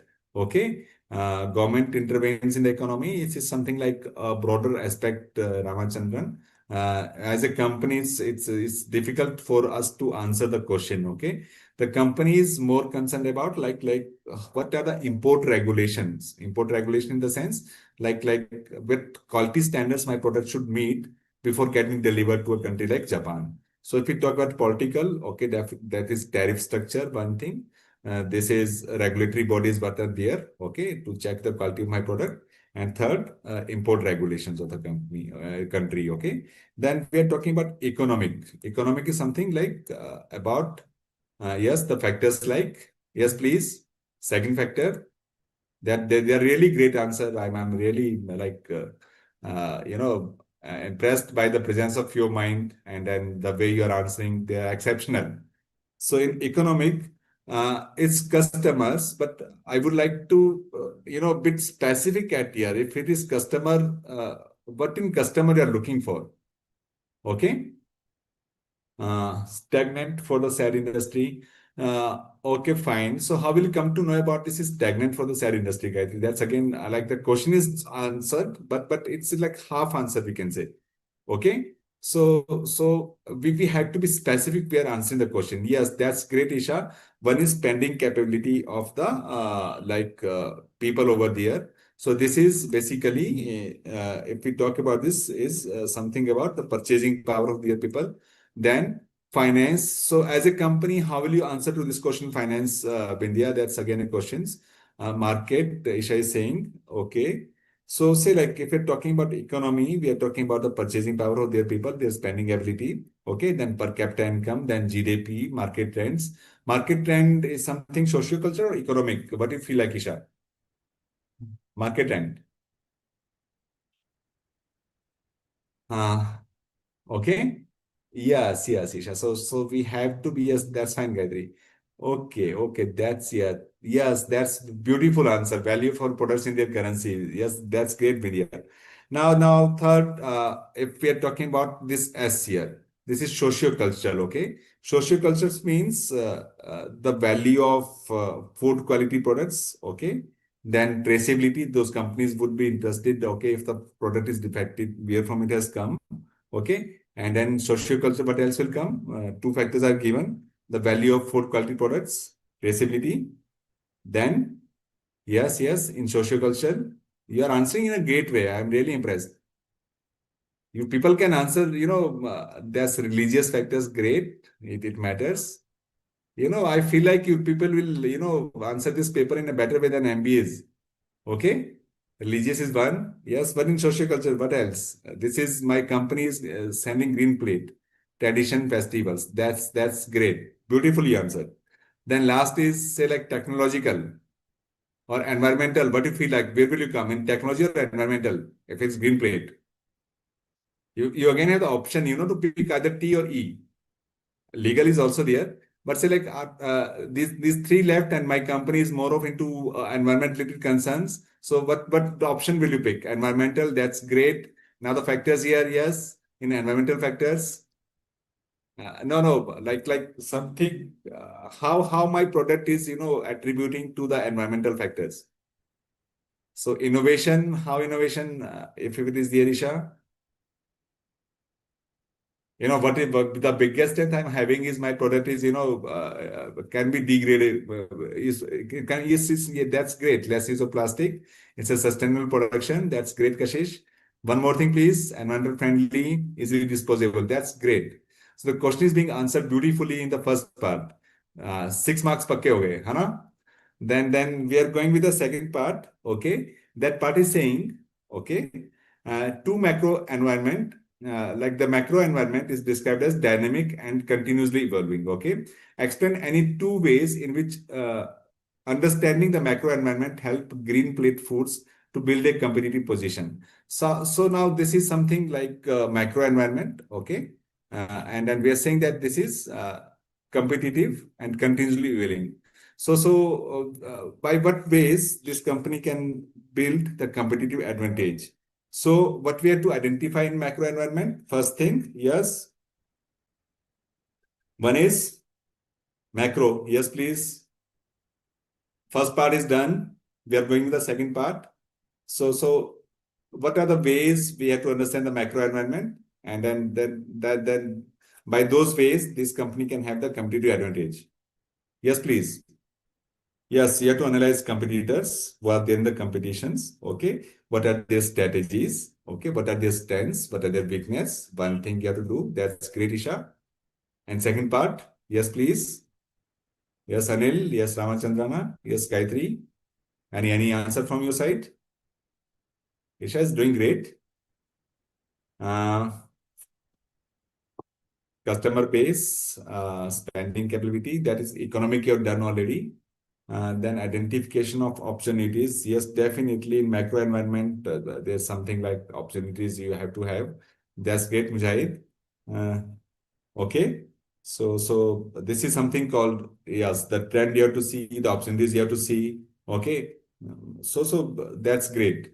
So I hope the question is quite good and quite clear to you people. You can beautifully answer the questions. So if it is done, shall we go to the next? Yes, this is something again the analysis substitute available. That's great, Isha. So people are, beautifully answering the questions.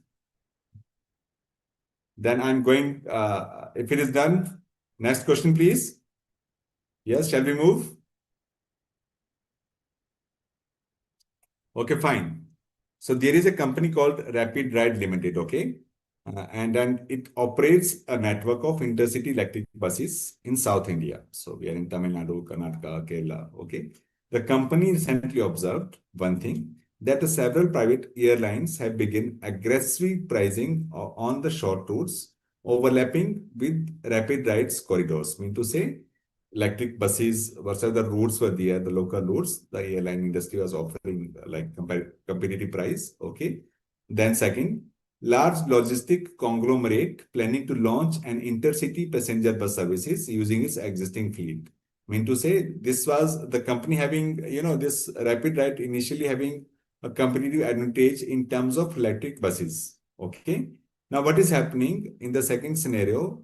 This company, which is a logistic conglomerate, okay, it is planning to launch intercity passenger buses. Okay. So it already have buses, but they're not the electric buses.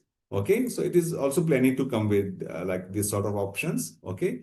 Then third is saying the passenger will frequently switch operators based on ticket price and apps convenience. I mean, it's a tough competition. The product is in the maturity phase.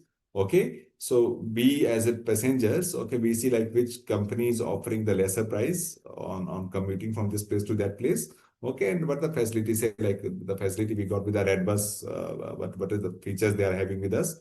Okay, and the fourth factor is the two primary battery pack suppliers have formed a consortium. So initially, were the suppliers, supplier A and supplier B, but now they merged and they become a one company.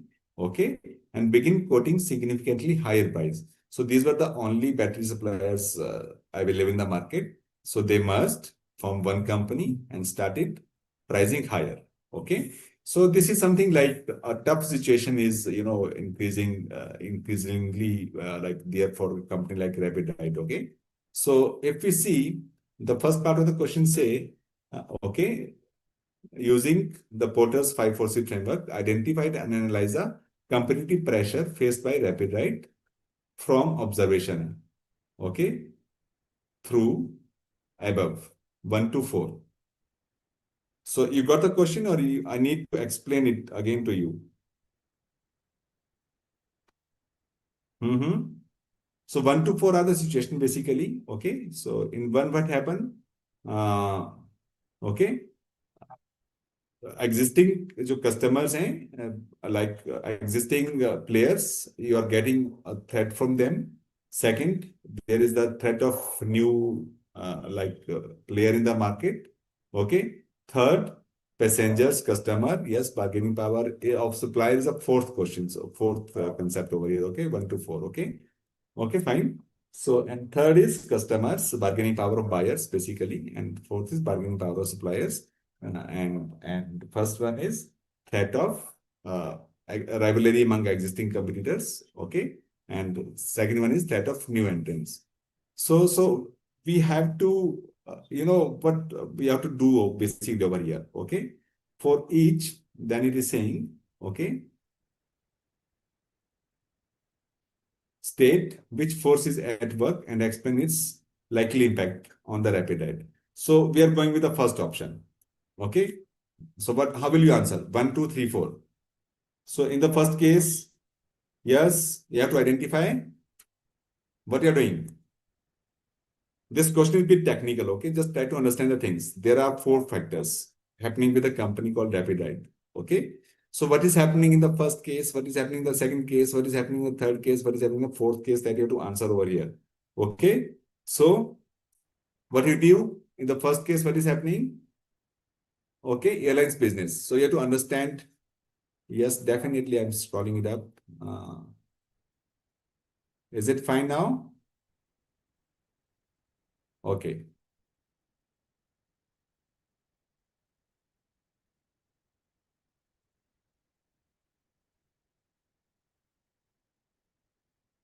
Okay, you went. Yes. Now, what is happening here? Say, again, you have to be too clear with Isha, the things like what is the threat of substitutes and threat of new entrants. Okay, there are two different things. Substitute means I'm getting a substitute of lead pencil with ball pen. Okay, and new entrants mean a new player in the market. Okay, then what is happening here? There is something called several private airlines have begun aggressively pricing on the short routes. Okay. So on the routes where these rapid eye buses were flying, say like they were moving from Bangalore to Chennai, okay, it's all those long route, okay. So airline is offering the same price, okay. So this is something in the first case is rivalry among existing competitors, yeah, industry players, okay. Yes, that's it. That's it. That's the right option here. Okay. So what you have to do at here, you have to understand the competitors. Okay. You have to use the trade reports. You have to see the online marketplace, and then you have to understand better. Then in the second case, what is happening there? A large logistic conglomerate is planning to launch an intercity passenger bus services using its existing fleet.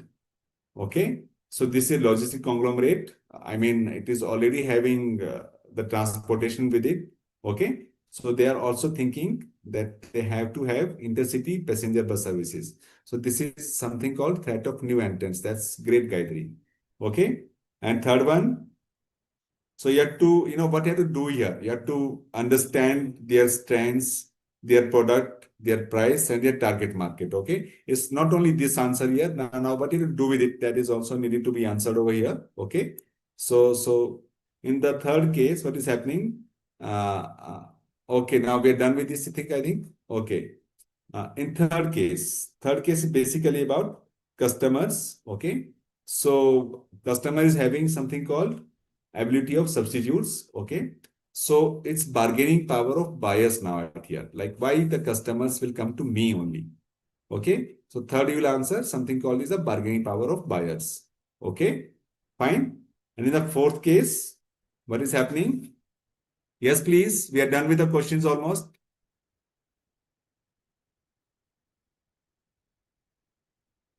Mm-hmm.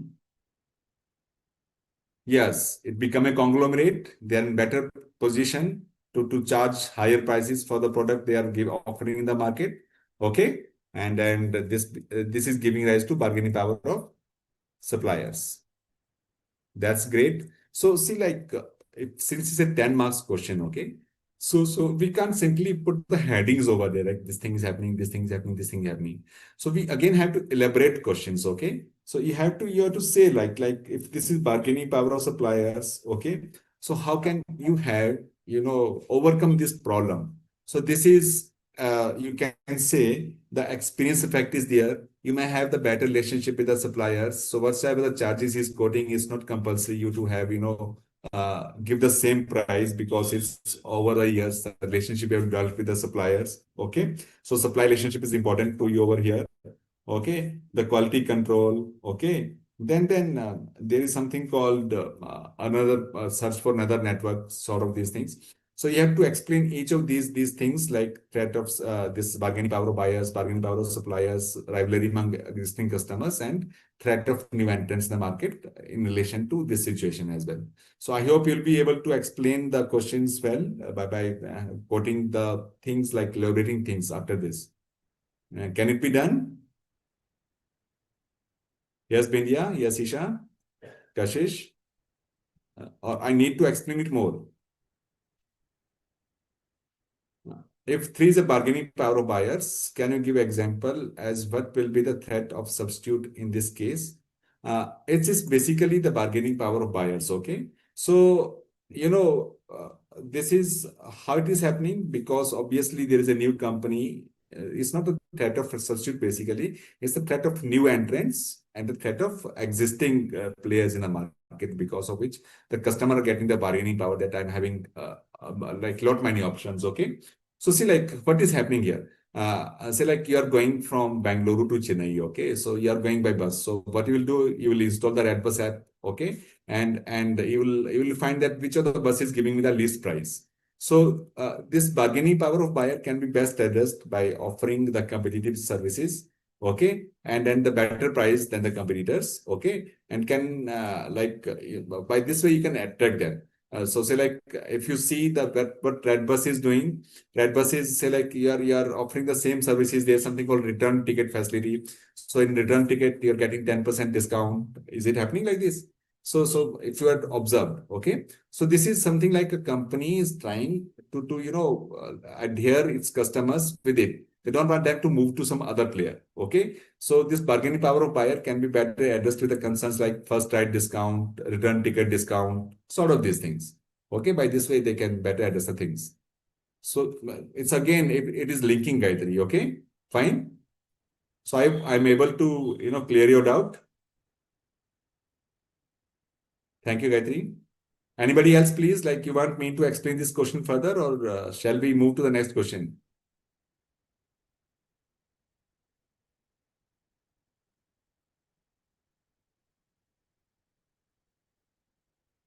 Okay. In between, can we have a break of 10 minutes? We are still left with three more questions. Okay.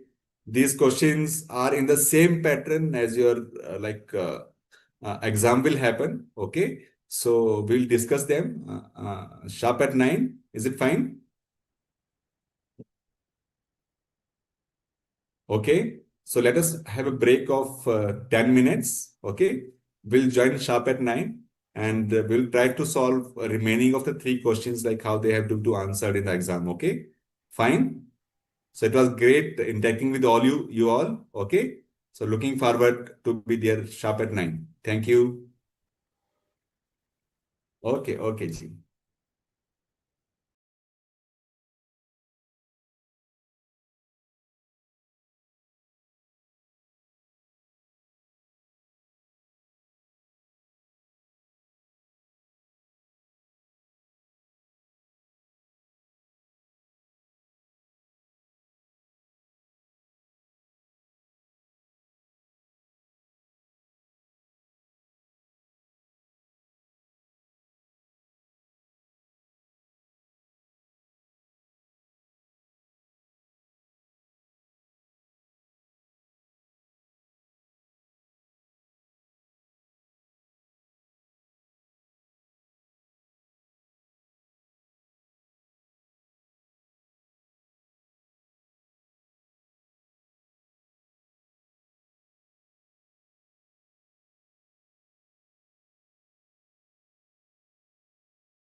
So, well, we are back at here, having recently solved question number 17 of Rapid Write. Okay. So, it was a great interaction, great session till now. You're answering like, a great way. So, I hope that you'll be scoring great in this paper. So, I'm coming with the next question here, which is question number 18. Okay. So if we talk about question number 18, it's a scenario basically. Okay. There is a person called Meera Pillai. Okay. This lady is learning a handicraft export business in Jaipur. Okay. She's specializing in hand embroidered textiles. I mean to say whatever suits are there, whatever other things are there. Okay. She's expert in that thing. So what happened? Her products have a strong presence in European market. Okay. And over the last 18 months, the sales have declined significantly. She hired a consultant and it recommended that understanding the competitive landscape was must, okay, before revising her strategy. I mean to say just to increase the sales, it is must to analyze what the market is, okay, what the competitive landscape is. Additionally, the consultant noted that while Mira's business has been operating for 12 years, so it was a long running business, okay, several new exporters are understanding her on price by nearly like are undercutting her. I mean to say, there has been new exporters from country even, okay, and the price of those exporters by almost less than 20% as that of price of Mira was, okay. So first question is that, okay, explain the steps Mira should have followed to understand her competitive landscape. So it is again the competitive landscape. There were 5 steps in this landscape. So if you remember the steps of landscape, first thing she has to do is, yes, can we have the answer here? First thing was understanding the competitors. Okay. Yes, definitely. Identifying the competitors. That's great, Gayatri. So what is happening with the pace of time? There are new exporters which has entered in the market and they are comparatively offering the products at the price lower than the Mira was offering. Okay. So this is something she has to do. Okay. So now it says must like how will you understand the competitors? Like how will you come to know that who are the competitors and how they have entered the market? So first thing you can do is use the trade reports, whatsoever the reports are there. Okay. Then you have to see the export data. Okay. Export report will be there as well. Okay. Then you can see to understand it. What are the products getting export? What are their prices? What is the target market? So competitors can be better identified with the help of this export data. Okay. Online marketplace and this trade data. That's great. Then we have to move with the second stage of competitive landscape. That is, we have to determine. Yes, please. Can we have the second stage here? Yes, Kashish. Yes, Gayatri. Yes, their strengths and weaknesses basically. Okay. So if we analyze the scenario, what we see here, the strengths of other exporter is that they are offering the product at comparatively a lower price than Mira was offering it. Okay. So maybe they have also dealt a strength, a niche in the market over the period of time. And weakness can be how can you identify the weakness of your competitor while you're in this sort of scenario? Any idea? You are into a marketplace where you're exporting your product to your foreign clients. Okay. And I would like to know about the weakness. Strength is quite understood. Okay, fine. You're doing something where you can, charge lower from the customers. So you have cost advantage over that period of time. So if it is about weakness and it is like handloom products, so how will you like identify the weakness of your competitors? Any idea? Any of you, please? Yes, in this case. Yes, Bindia. Yes, Gayatri. To come to know about, yes, by seeing that's great, Kashish. So by having the customer views, we can like come to know about the weakness of customers. That's great. Then ultimately we have to synthesize and act, okay, with the help of customer reviews. So this was the first part of the questions. Okay. Then second part of the question is saying using the concept of this landscape, okay, of experience curve as well. Okay, why the newer exporters undercutting Mira on price does not necessarily means Mira is at a disadvantage. Okay, so experience curve says that it's just not necessarily that Mira will lose her market or like she'll not be anymore in the market. Okay, so with the help of experience curve, what do you feel like how Mira can come back into the picture, how she can increase her sales and other things? So yes, and any three, four things you can see like how this experience curve will help Mira to bounce back in the market and can have the better sales over the period of time. Yes. So how this experience curve is helping her? Number one, she's helping very good relationship with the suppliers. Okay. Second, she's having a better control on the quality. Okay. Third, uh, she's having better network of international buyers. Okay. So she can control the cost. She can have the better quality products. She can leverage her relationship with the suppliers. Okay. So by these ways, Mira will definitely be in a position, okay, to use her experience curve. Okay. Is it clear? Any doubt from this question, or shall I move to the next question, please? Yes, Gayatri? Yes, clear? Okay, fine. Okay. So there is again a scenario like this here. Okay. There is a company called Novastar Electronic Manufacturer. Okay. This company make budget smartphones. Budget means phone at comparatively at lower price. Okay. Then company has just completed its third year. Okay. Since product launch. Okay. And say like this is 2026. Okay. So the company was launched in the year 2023. So first year, it achieved modest sales with limited distribution and negligible competition. Means the sale was fine, neither very high, very low. Okay, and then but distribution network was limited and competition was highly there, rarely there.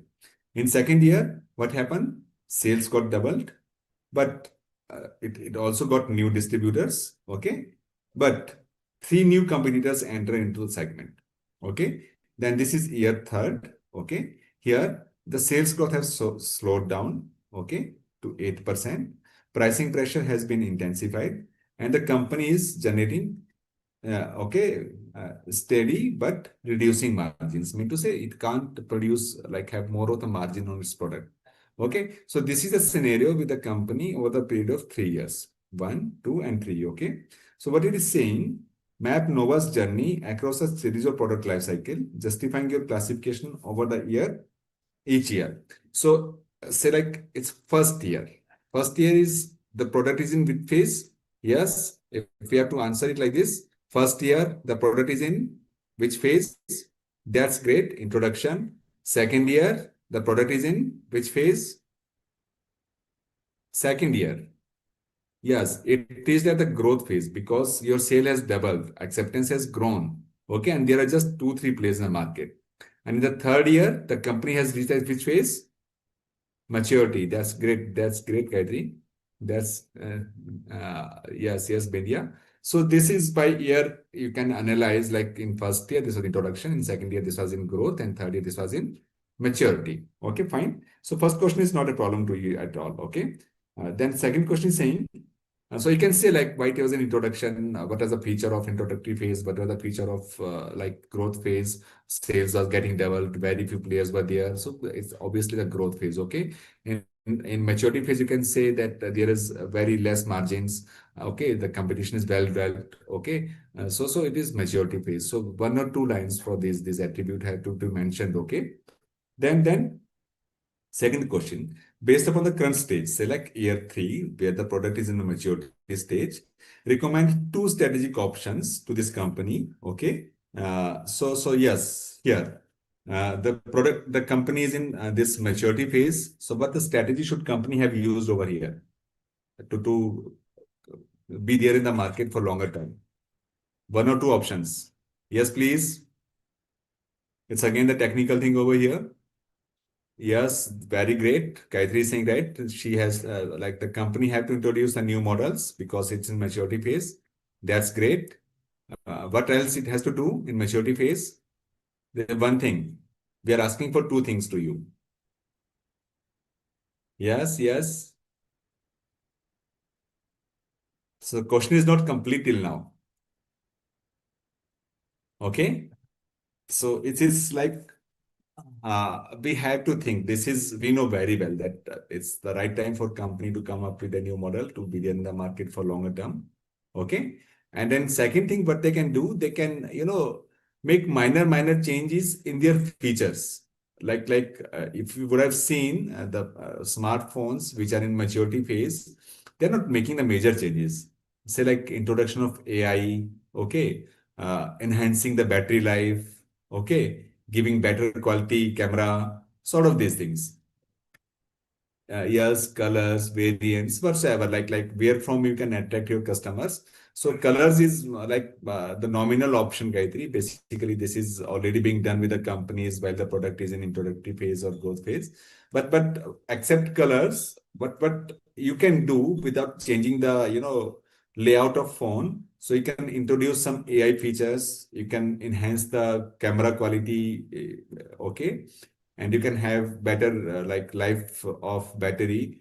Okay, this software update is one of the option. Yes. So these are the strategic options the company can have used over the period of time. Okay, while the product is in the maturity phase. So strategic option is answered.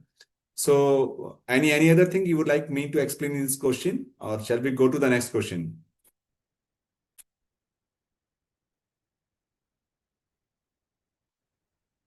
Yes. Next question. Yes, Bindia. Yeah, thank you, Gayatri. So it's a last question here. So there is a company called Swift. Okay, it deliver logistic limited. So what is the edge of companies having? It deliver the same day. Okay, on the same day. Okay, then it is operating in six metropolitan cities. Metropolitan cities say like Mumbai, Calcutta, Delhi. Okay. So bigger cities basically. The company is considering expanding into tier two cities now. Tier twos like Chandigarh. Okay. As part okay, of due diligence, the strategic planning team is conducting an industry environment analysis. The team has gathered the following information. First information, there are many e-commerce firms which are building in-house delivery capability. Mean to say, like these firms like Amazon, Flipkart, even Q-commerce firm, they already have this feature that the product can be delivered in-house. Second thing, the fuel prices are increasing, okay, and they have increased to 18% over the past year. Third thing, there is a new thing which is coming into fashion, which is the drone-based last mile delivery. Okay. So there are many startups, okay, which are attracting the venture capitalists to deliver product by using this drone delivery. And third part is there are large e-commerce clients negotiating aggressively on the delivery rates. I mean to say, while you're these are suppliers basically, okay, so they are negotiating on delivery rates. So first thing is conduct Porter's five forces framework for this company by using the information provided and identify the relevant forces for each bullet point. Yes, maybe have the competitors here, please. One, two, three, four. Mm-hmm. How will you answer this question?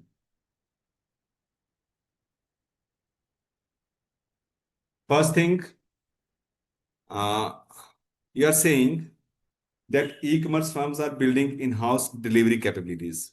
Okay. So what it is happening here? It's a threat of new entrants. So we will say that this is how the new entrants are like affecting the market. Then the fuel prices are increasing. So it is macro environment basically. Okay, where it's economic impact on the country. Fine. Third thing, delivery of drone based delivery. Okay, drone based delivery is basically the threat of new entrants basically. Okay, or like the new technology. Okay.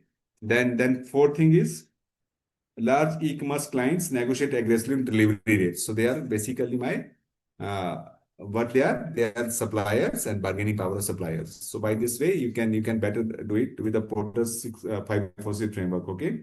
Then you are talking about the key success factors for this company, which is required. So they can be like the building of network and network infrastructure. Okay. Then what on technology we are doing, and then how we can improve the operational efficiency or cost efficiency. Okay. So this is how the question is to be answered. I would like to know, like, if it is clear to you, or I need to like get it more clarified. Yes, please.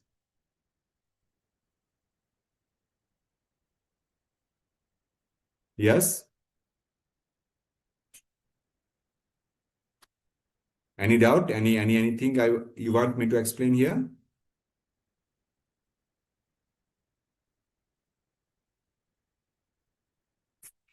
Yeah, software update and all. Okay, fine.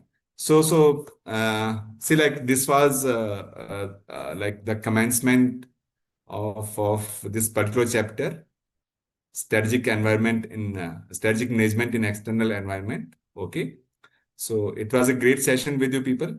The lines are open for your calls even. So in case you want me to discuss any of the thing, discuss any of the concept which we have covered till now, or any of the question you feel like the way it has to be to answered, you please do let me know, uh, and then we can discuss that in the remaining time. Yes, any of you please, Ankita, Bindya. Yes, any question please, Vera? Gayatri, this is the way like the question paper is set basically for you people. Okay. So I will again say like while you're answering the questions, you have to read things between the lines, within the lines, and then to make your concept clear and then answer systematically with all the things and then go ahead with best of your efforts. So any other question you are having with me?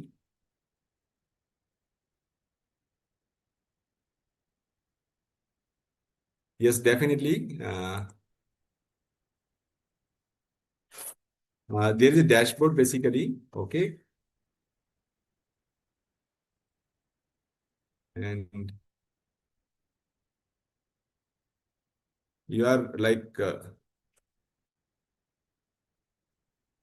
can connect with us and then can clarify your doubts. Okay, at any point of time. Okay, it's my email ID.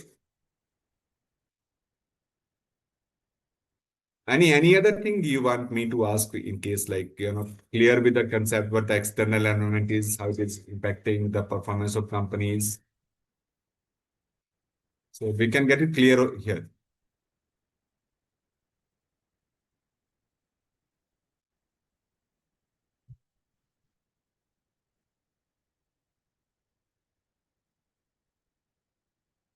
Keywords in question is like as we did discuss in the morning, India, we have to read the question again and again.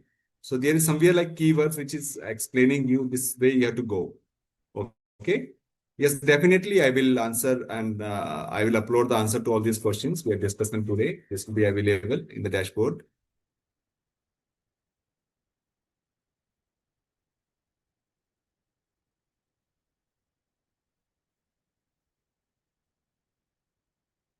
Yes, any other concern, please?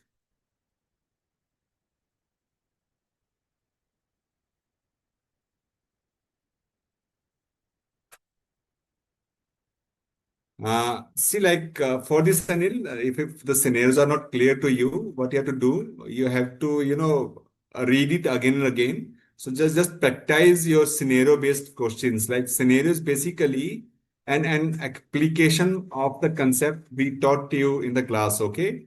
So whether it is PESTEL, whether it is any of the other concerns, okay, scenario link that concept with the actual concern. Okay.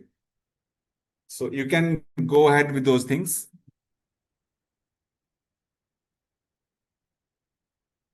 Yes. Any other thing, please? And for this, Anil, if you would like to have better clarity of scenario, there is something called Google Notebook LM. You can also practice this thing over there. Google Notebook LM is a beautiful AI app for students. Basically. If you put previous year question paper, that will generate. Okay.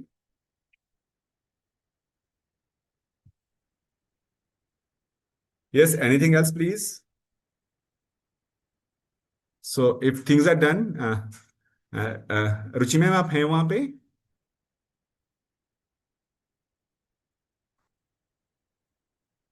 So I wish you people all the very best, and a great performance in exam, and be there. Oh, Yes. Thank you, Sanjay ji. Thank you, ma'am. Thank you. Good morning, everyone. Students, first of all, I would like to say that as we conclude this chapter 2, strategic analysis of external environment, let me emphasize that this chapter forms the foundation of strategic thinking, right? And it is extremely important from both as an exam and practical perspective, as well as for the CA intermediate paper.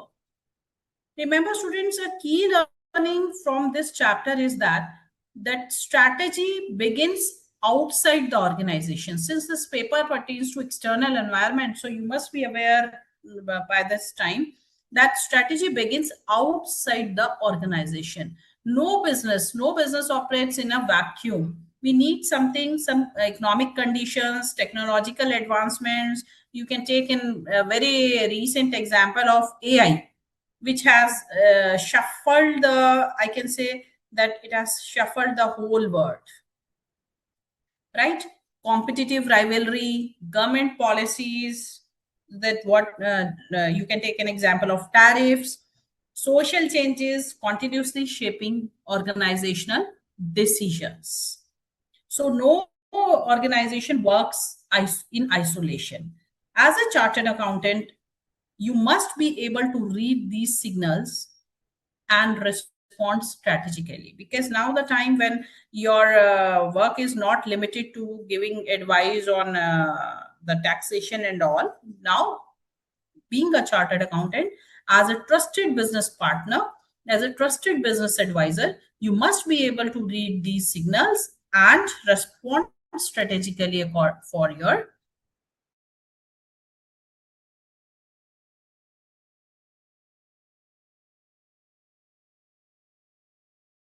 clientele.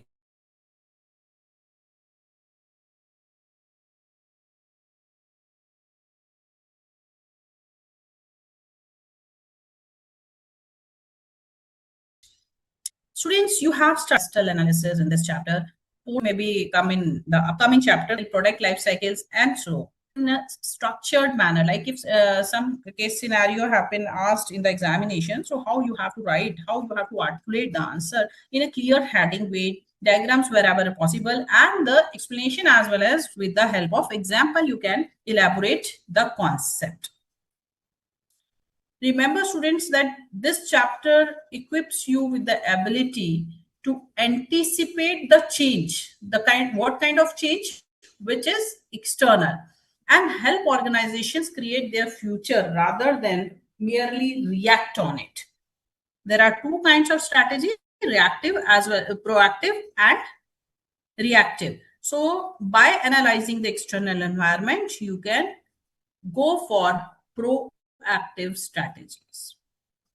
Always, how you have to write, how this chapter will help you in writing the examination from exam point of view.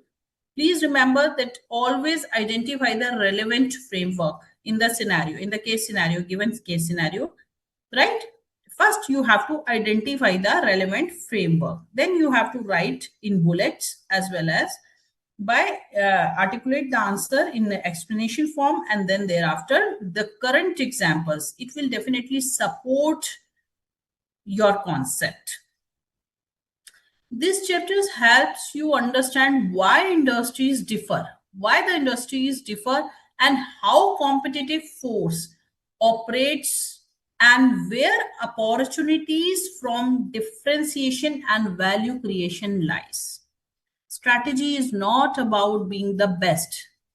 Remember, students, it is not about to being the best, but about being different in a meaningful way. Let's say I'm giving you, everybody wants to be unique. As I'm giving you your example only, that whenever you go to buy some product, some clothes for yourself, you always search what? you always search that you get something unique, you get something different from others. That is the tendency, human tendency is this. Okay, so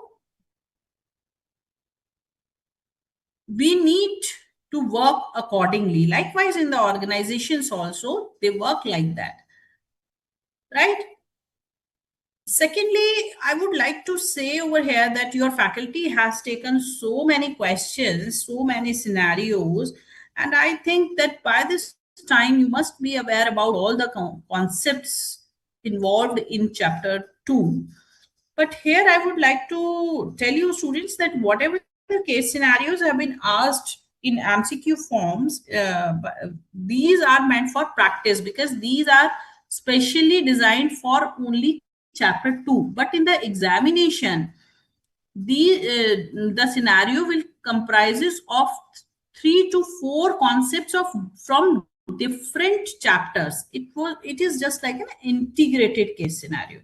But here, for understanding, for the better understanding of the concepts, your faculty has taken the case scenario and he has taken all the concepts, or you can say a few of the concepts from the chapter 2 itself,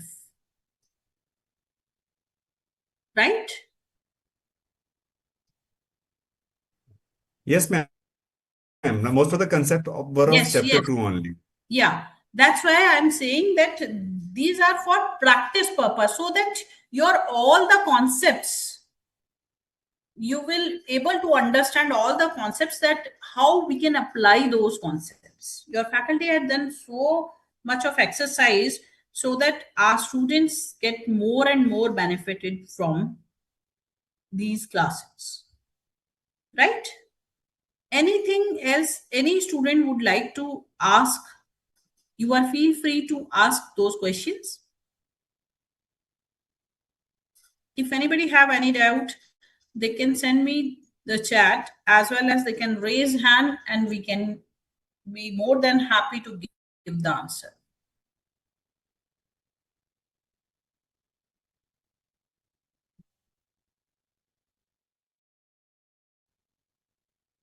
Yes, Sanjay yeah, ji, please yeah, it's definitely, unmute yes, that. it's unique opportunity for all the students to get their doubts clear.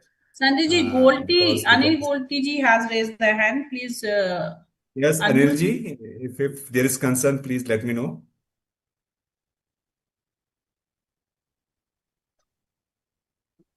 Anil ji, please unmute yourself and say what would you like to ask. I'm already unmuted.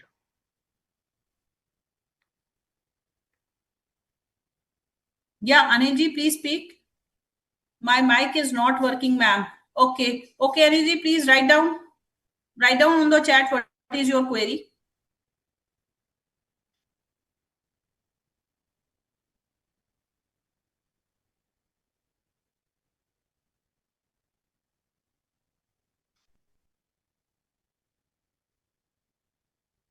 Aniji, please send your query through chat.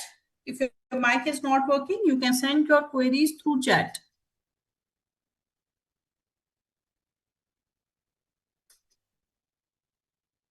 Meanwhile, I can say that students, please do more and more practice. There is a need or dearth to do more and more practice. When you understand the concept, please implement that concept in your day-to-day life. That's why I always emphasize in my every class that students please read the business newspaper on daily basis. Whatever the examples have been given by your faculty, these all the examples are real time. You will see that strategic management concepts are used in your life itself. Yes, Ramchandran ji, you have raised the hand. You can unmute yourself and ask what is Yeah. your doubt. Thank you. Thank Mhm.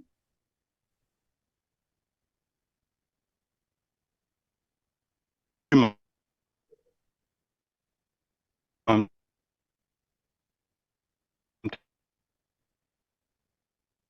Thank you. Ramchandraji, I'm not able to hear you. You're not audible to me. This Sanjay ji, are you Yes, able it to? is like, yes, ma'am. Actually, इनका voice crack हो रहा है. He is saying that Yes, yes, that's why. If key success factors or specific factors expect. Uh, uh, his question is like key success factors. No, they are basically the factors specific for a particular industry, basically, Ramchandra ji. Key success factors. Say like if you're in IT industry, then the key success factor will be different, okay? And if you're in the retail industry, they will be different. So, see, you have to wisely analyze which industry you're talking about and have to have the key success factor as per that industry, okay? So we can't say that same success factor will be applicable for every type of industry, okay? So they have to vary industry to industry as well as like parallelly the company which is entering that specific industry. So there in are the specific situation basically. also, in the particular situation, that also depends. So we are talking And about a yes, ma'am, please. I have received a query from Anil ji. Ma'am, could you please tell me one small trick to clear all concepts, like we can link all concepts to specific one or two companies, ma'am? Anil ji, as I have already mentioned, that you need to upgrade yourself, you need to read business magazines, business newspapers. That is the only way out by which you can understand the concepts and implement all those concepts in your life. You will automatically understand those concepts. As you have mentioned, in one or two companies, so it's not possible that all the companies are following all the concepts. Somewhere it is, if some of the group is conglomerate, like you can say Tata Group, it's a conglomerate. It's not. How can I explain you the concept of concentric in Tata Group? Right. So that this paper is not about cramming, that you understand all the concepts in one or two companies or one or two industries. No. This is all about every time the organization is facing challenges and how you have to cope up with these challenges, those challenges. That is what this paper explains you.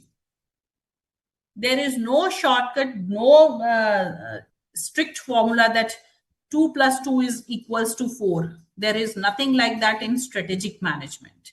Every time, in each situation, according to the situation, according to the environment, environmental forces, external as well as internal forces, how you have to take the decision. This is what I can say, that this paper learns you how to take strategic decisions, how to think strategically.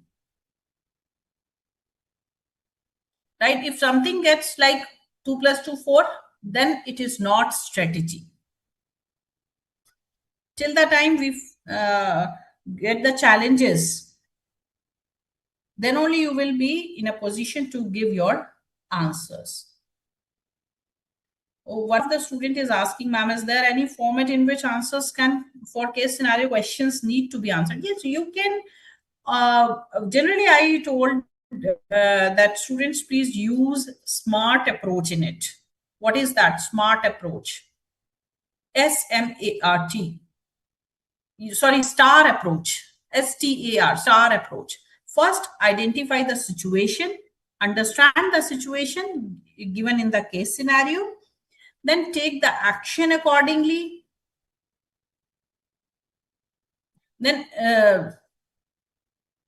write the answers, then give the explanation of that. First, identify what is the problem, then what should be the addressal, then write the answer, then write the example, and again at the end conclude the answer. That is the solution, how you have to write the case scenario questions. And you will be successful while writing the case scenario questions only when you practice the case. Practice the questions. There are ample number of questions, ample number of questions in MTP. Day before yesterday, in 2-3 days back, I had taken the interview of AIR 1 Kanhaiya Lal at intermediate level, and he also categorically told me, ma'am, that he has done at least 20 mock test papers before sitting the exam. Before writing the exam, what was his strategy? His strategy was very simple, that he opted to do at least 20 mock test papers before sitting in the examination hall.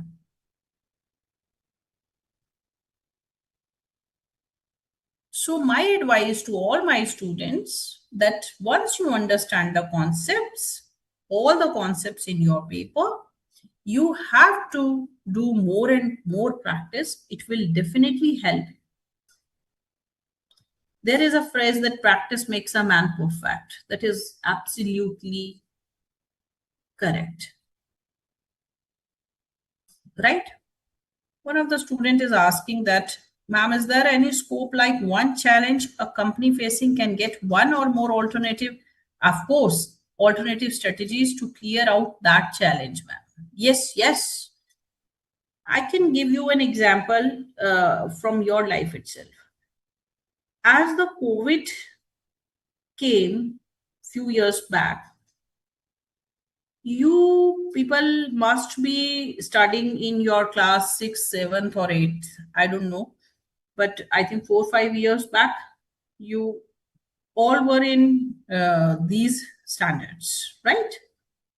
So at that time, how before that, nobody knows that how we can take the classes virtually. Even students, neither students nor teachers nor the other organizations. But nowadays it is happening. It is day in, day out, part and parcel of your life, right? We are here. Anilji, you are here. I am here. Sanjayji is here, and other students are also here. But before COVID, have you think like that? That yes, this may be also the opportunity by which we can connect. Tell me.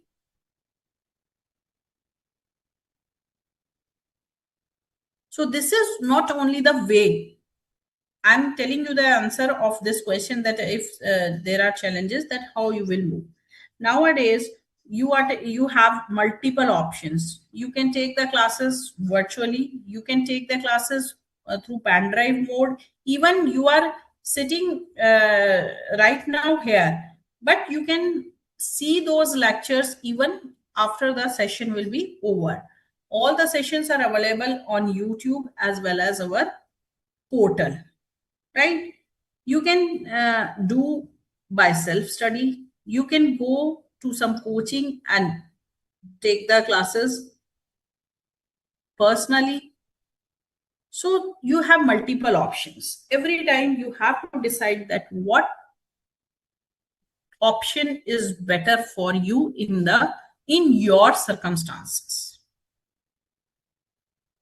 Am I right or not? Respond, Anilji. Right? So you can't say that this is a simple formula and everyone has to follow this. It's not science. It's not basically science that there are certain principles and one have to opt those principles, as the Newtons gave the principle that if you whatever you will do with the object will come down due to gravitational force. It's not like that. In every situation, in every circumstances, you have to think strategically and respond accordingly. Many a times it may be correct, many a times may not correct, and you feel that your decision is not good. Right? Okay. Thank you, Anil. Anybody else? Any student have any query, or we will wind up the class? And one more thing, students, I would like to request all my students, please fill the feedback form of all the classes, whether your faculty was Arjit Sethi or your faculty is Sanjay Thakur. You have to give me the feedback. Please write down in the feedback form that how you feel that these classes are effective for you, or you need any change, because I personally feel that there is always a scope of improvement, and I suggest all my students, please think like that maybe you are the best, but there is always a scope of improvement, right? With this I can say that please fill the feedback form. It is very essential for us to understand that what are your expectations, and because students, remember that these classes are for you people only, for you are our students, and we have to work hard. We both of us has to work hard so that my students will get 100% and they will score high. And I'm sure that students are doing very well. Believe in yourself, students, because you are having the potential to do wonders. Right? You are having the potential to do wonders. You have to trust yourself. You have to believe in your potential and then start your journey with this phrase. Thank you, everyone. Sanjay ji, thank you very much. Thank you, ma'am. Last message to my students, ma'am. I would like to say them, like, it's not a very tough paper. Basically, it's not rocket science we are talking about, like whenever we have confusion about this company, that company, you start observing things from your kitchen only. Like if we have to see the sauce, jam, whatsoever, the bathing soap, okay, the dish soap, each one is there a company in front of you, okay? So you might should analyze like what these companies are doing, how they are doing, your mobile phone, your ball pen, your stationery. So go deep, like beyond the product. Just try to see like how these companies behave, how they deliver, what are the challenges these companies are having. Okay, what are the challenges your neighbor who is a retailer is facing nowadays? So while you talk to them, interact with them, you'll be having a better understanding of the subject, and then definitely you'll be scoring better. So that's a way like we can solve it better, ma'am, and students. Exactly. Thank Exactly. you. That is what I am saying, that you have to think strategically. You have to broaden your horizons. You have to think that what is being done in your life, everything, whatever the products you are using, whatever the services you are taking, you are the customer, you are the consumer, last consumer. That then how, think reversely, that how the companies think that I'm generally I gave this example of Apple iPhone to every in my so many classes, that why students opt for this. There are ample number of mobile phone market in the market, then why students, or why the Gen Z, I can say, opt for this. Think like that. You will get so many answers, you will get so many concepts in that question itself. There are some unique features, what is the competitive advantage, what is the core competence. Am I right? So you have to think like that. Right? Anybody else, or we will wind up?